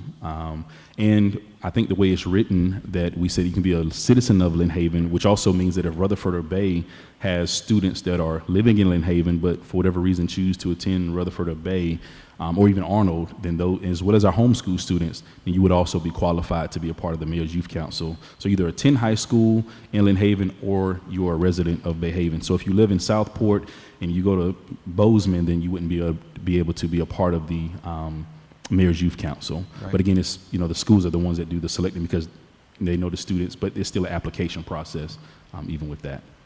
Okay. Move to approve. Second. Yep. Sorry. Let's read it first. Sorry, Yes, Larry. read. Can we- City Manager, if you would read the resolution by title only, please. A resolution of the City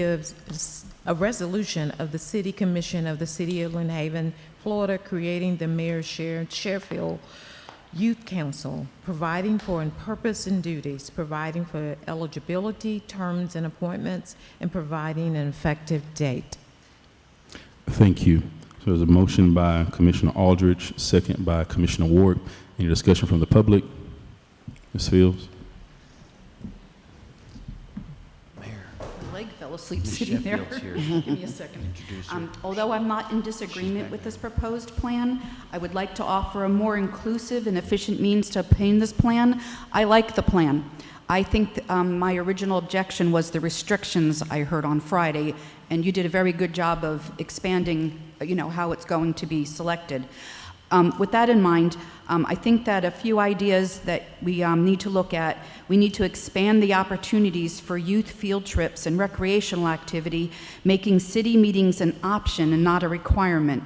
Make this plan worth the students' time and do not bribe them. I kind of felt like lunch was a bribe.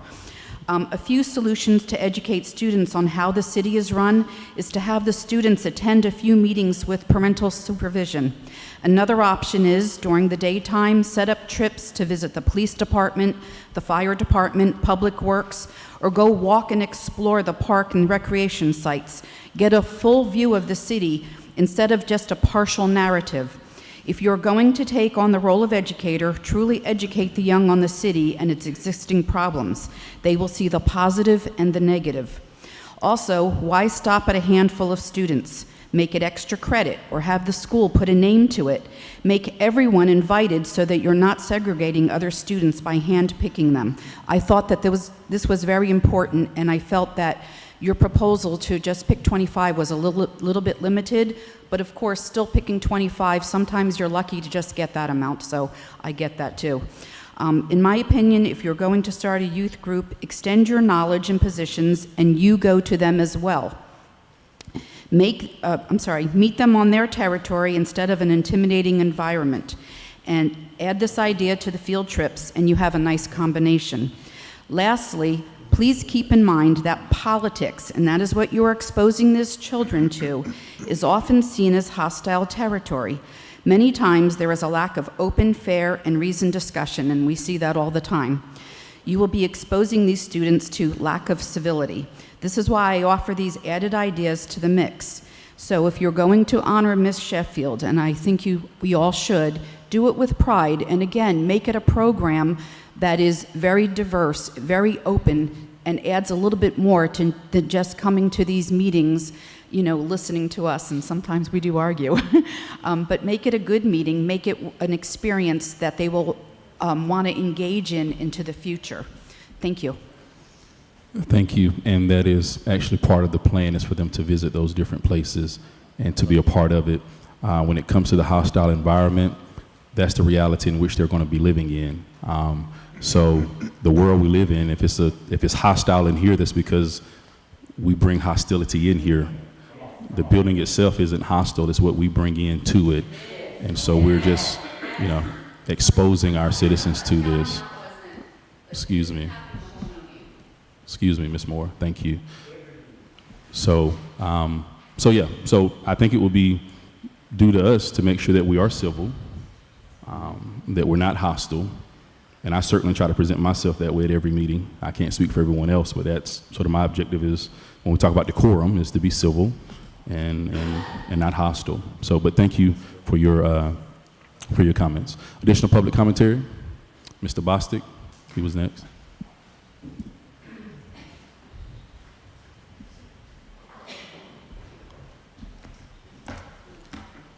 Mayor, Commissioners, youth councils can and do make a major difference in the youth in our community, thereby impacting the future leaders of our community.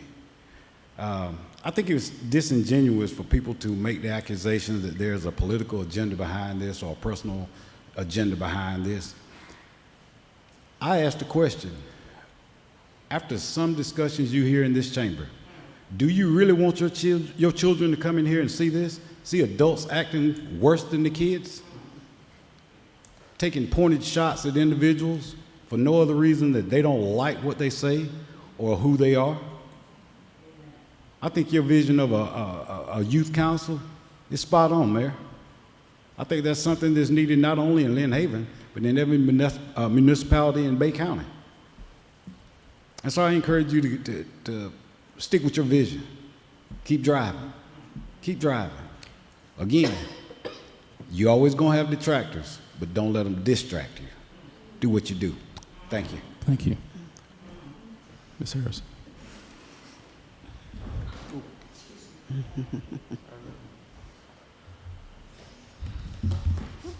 Sorry. My question is this an extracurricular activity for the students? What do you mean? An extracurricular. Are you pulling them out of school in order to do this and having them come up short on their classes? Or is this going to be outside the scope of the school? This is going to be this will be an excused absence from the students per the principal's permission. So this will be just sorry, like... this will be a what absence? I couldn't... This will be an excused absence for the students. So it will be similar to Junior Leadership Bay. So if you go to the Bay County Chamber of Commerce for Junior Leadership Bay, they also actually take the students out for the entire day. So this will be following similar to that program as well. Thank you.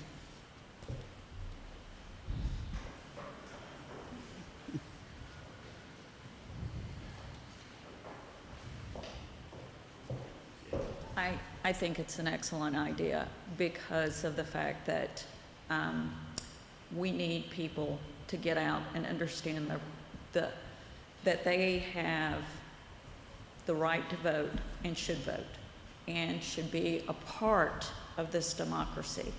That's what I feel like, sadly, we're missing, and apathy will kill a democracy. I do want to say one thing. You know, politics is tough. It's always been tough. It's been tough since the Constitution and a bunch of white guys were sitting in a hot room with wool suits on, battering out what they wanted the Constitution to be. And it got ugly. It got hot, sweaty, and ugly. That's what our youth kind of needs to understand.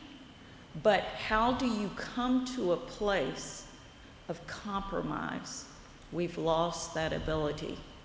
It doesn't matter if you got a D behind your name or an R or an I.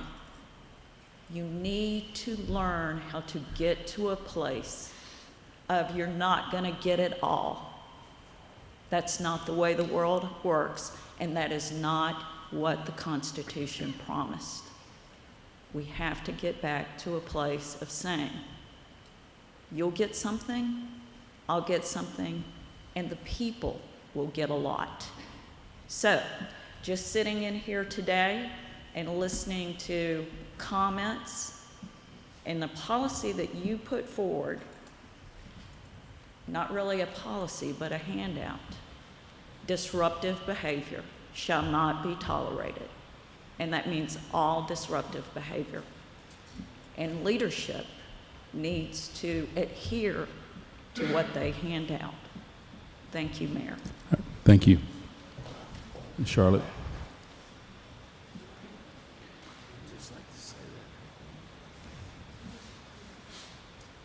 Thank you, Mr. Mayor. Charlotte Marshall, current administrator at Mosley High School. I want to thank you for establishing the Youth Council. Something similar to this was instituted at Mosley when I was a student there in 1976, and I was able to register to vote. become a participating member of our community, and I've never missed an opportunity to vote. These students will be on administrative leave to be able to attend these sessions. I agree that it should remain small. It's just starting.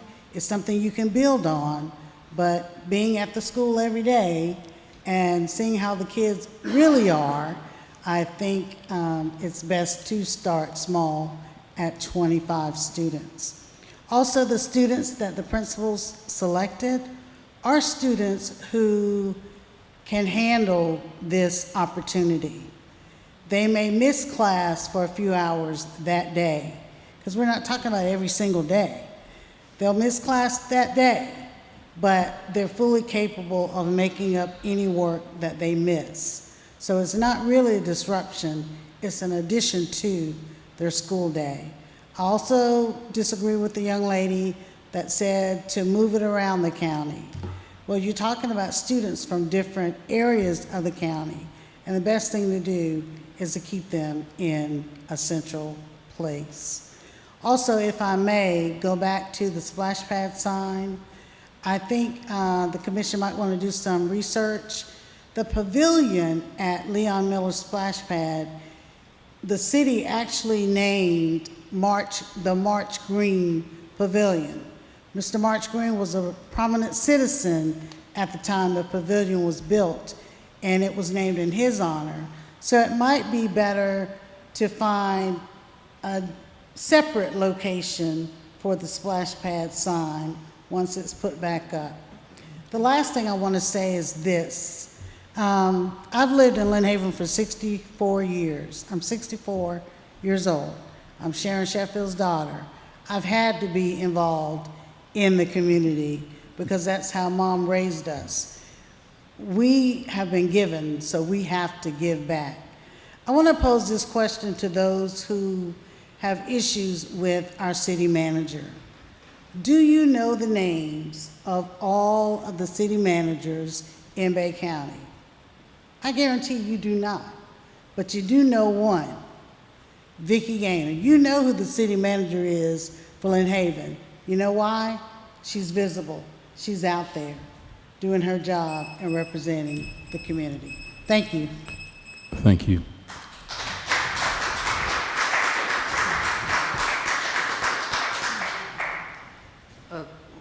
Rich Walker, let's get back to reality here.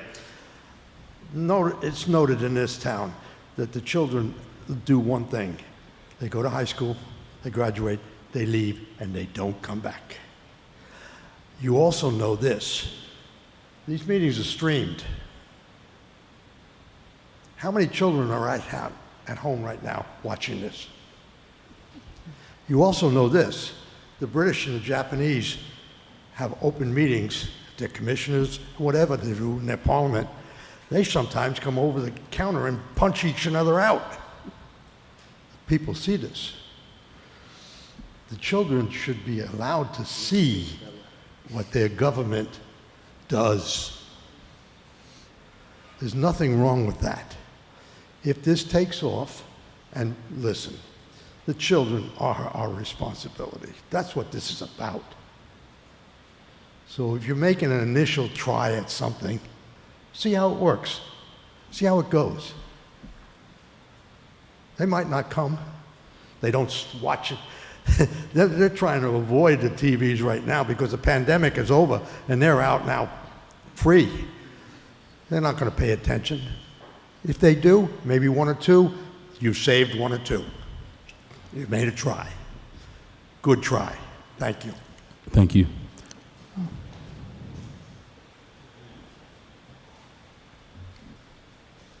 Jody Moore again. I'm not against this youth council. Actually, I think it's a good idea. I want people to be more engaged, and I want people to pay attention, and that's one of the reasons I do what I do. So I think it's very important to get the children involved. There's a group called Moms for Liberty that is going to want to meet with you all and have some input. And I also just want to say regarding the comments about negativity. Coming up with things we disagree about, coming up with issues, disagreement is not negativity. It's not slander. Okay? If anything, I've been slandered because there's another gentleman who stood up here and called people racist. I've been accused of making a racist statement when that was not any part of my intention. That, I don't know how that could even be read into it. So if anything, I've been slandered. The negativity may be coming from both ends of this. But I don't want this negativity. I want there to be good things for this city. That's why I watch, and that's why I try to have my input. That is not criticism, and that is not negativity, and I'm tired of being sitting here and being told that I'm being negative when that's not the case. Like I said, it's just, these are issues that we're bringing up. We're not attacking you by bringing things up that we want to work with you. I've done that. That's why I sent emails out. That's why I've met with you. I had input about the library, which we still haven't had a workshop about, which I would really like to have. But I'm just going to, like I said, I'm going to end with that. I'm just really angry right now.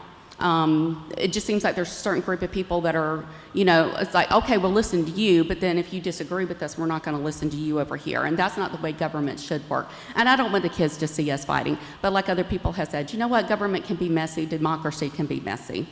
At least we're, as Mr. Walker said, we're not over here punching each other. Nobody wants that. And I do want to read from your own list of rules. Disruptive behavior should not be tolerated. No person, while attending a meeting of the commission, shall engage in activities designed primarily to disrupt the meeting. This shall include, but is not limited to, disruptive hand clapping, foot stomping, booing, cheering, operation of noise-making devices, fighting or brawling, arguing, and other similar disruptive or distracting activities. I mean, is this just applying to certain people, or just people that you don't like, or people you like allowed to, you know? If you were to read that again, it would say those who are trying to intentionally disrupt the meeting. So we've been applauding the entire time. So whenever the Coast Guard gentleman came up to receive his proclamation, there was applause. I don't think there was disruption. Absolutely, but that was not the same as what other things have happened. Okay. You know, obviously when somebody's receiving an award, people are going to clap for that. Okay, well, I just, you know, it's unclear to me, so I just want to know when can I clap, when can I shout out, when can I, you know, say loud things, go you know, real loud. Okay, I guess I'll watch and I'll see what's allowed and what isn't. Thank you. Thank you. City Manager.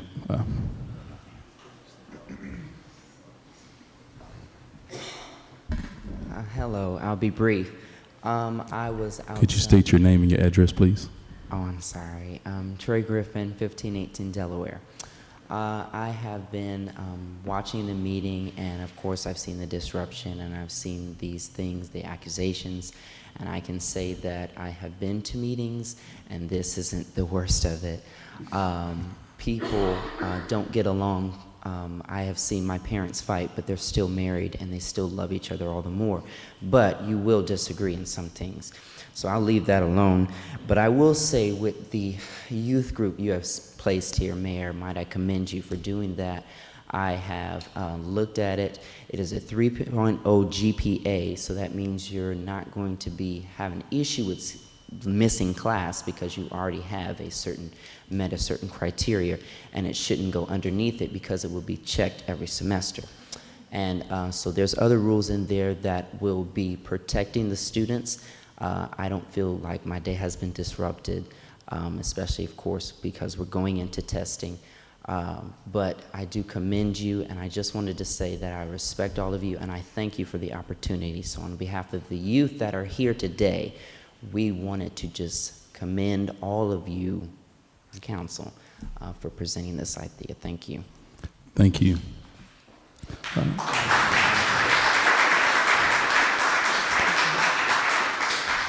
City Manager, if you'll call the vote. Commissioner Aldridge? Yes. Commissioner Ward? Yes. Commissioner Tender? Yes. Commissioner Perno? Yes. Mayor Nelson? Yes, motion passed. And those are our youth council there. Should bring them out. Matter of fact, if we could have the youth Bring council, them if out. you could come, if you could come out. Come on out, y'all. Bunch of shy dogs. Hey, come on in the middle. Let everybody see y'all. So they've already been selected? So we do have a few more that were not able to come today, but this is our youth council that was able to attend with us today. So let's give them a hand.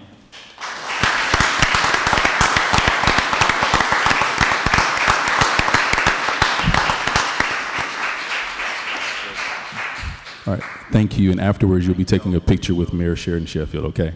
Thank you.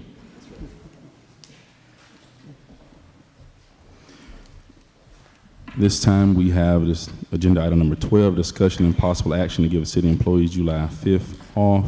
Of course, we discussed this on Friday, that many of our city employees will be working on July the 4th, and therefore July the 5th would, give them the opportunity to have a day off, have a day of leisure for themselves. And I did get a chance to go back and speak with HR regarding how does that work out from a financial perspective. I know that was some concern that was expressed.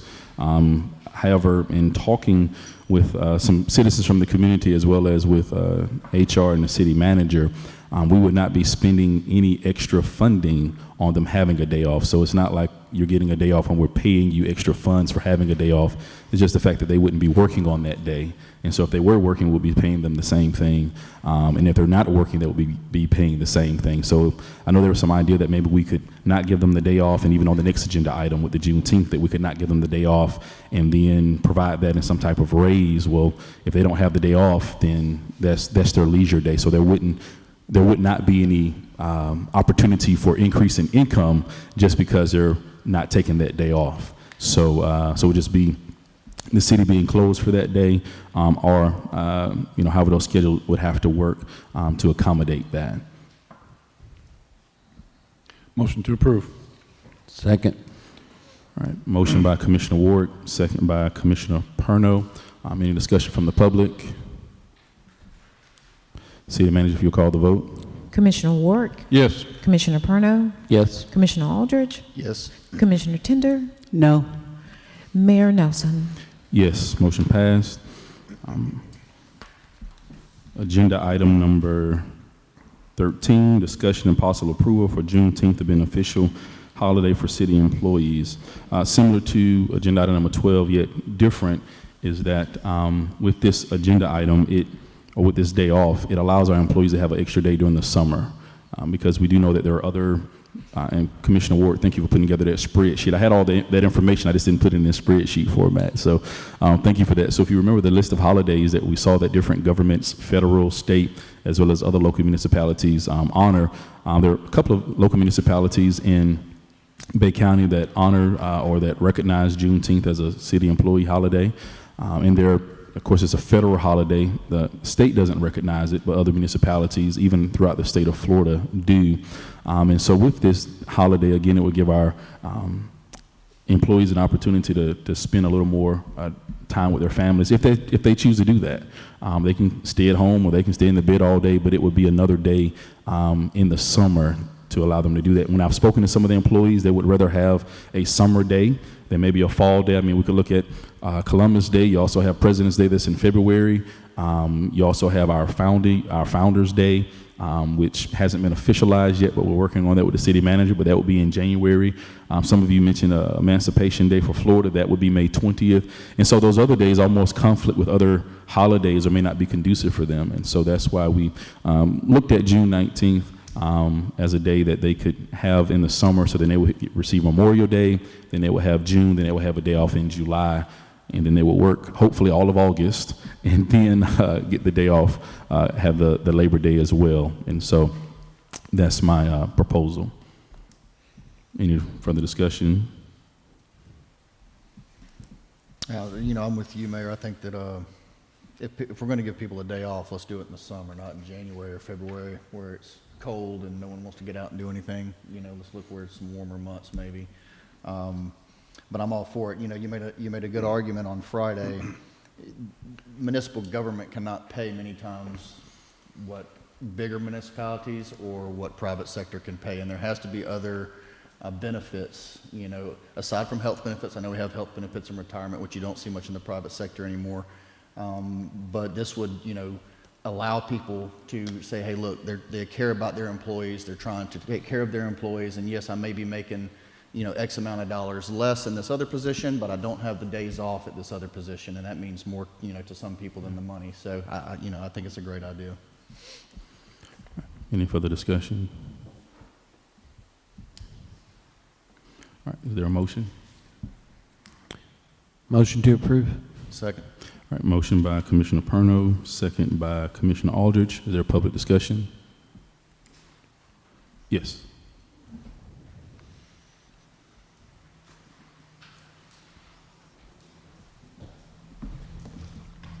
Once again, Mr. Mayor, how you doing? I think you guys should make this a holiday for Lynn Haven, for the employees of Lynn Haven, because it's for those that don't know, background on Juneteenth. January 1st, 1863, the Emancipation Proclamation became the law of the land that banned, outlawed slavery.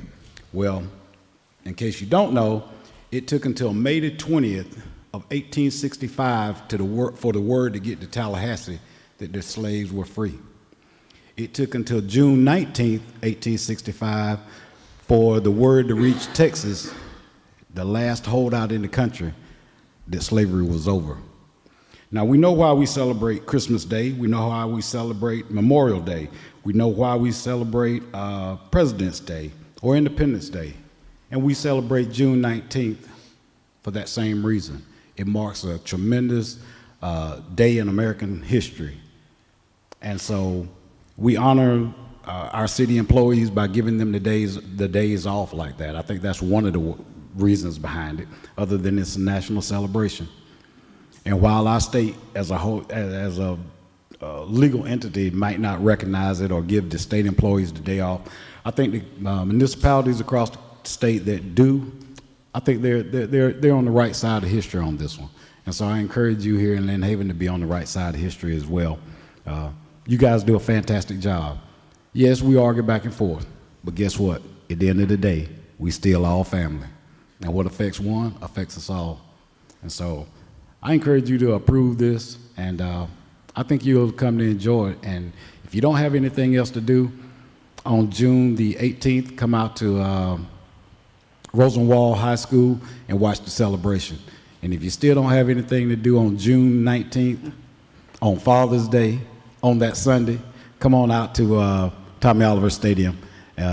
Representative Al Lawson will be the guest speaker that day. So we invite you to come on out and be with us. Thank you. All right, thank you. Additional public commentary? City Manager, if you'll call the vote. Commissioner Perno? Yes. Commissioner Aldridge? Yes. Commissioner Ward? Yes. Commissioner Tender? No. Mayor Nelson? Yes. Motion passed. Meeting adjourned.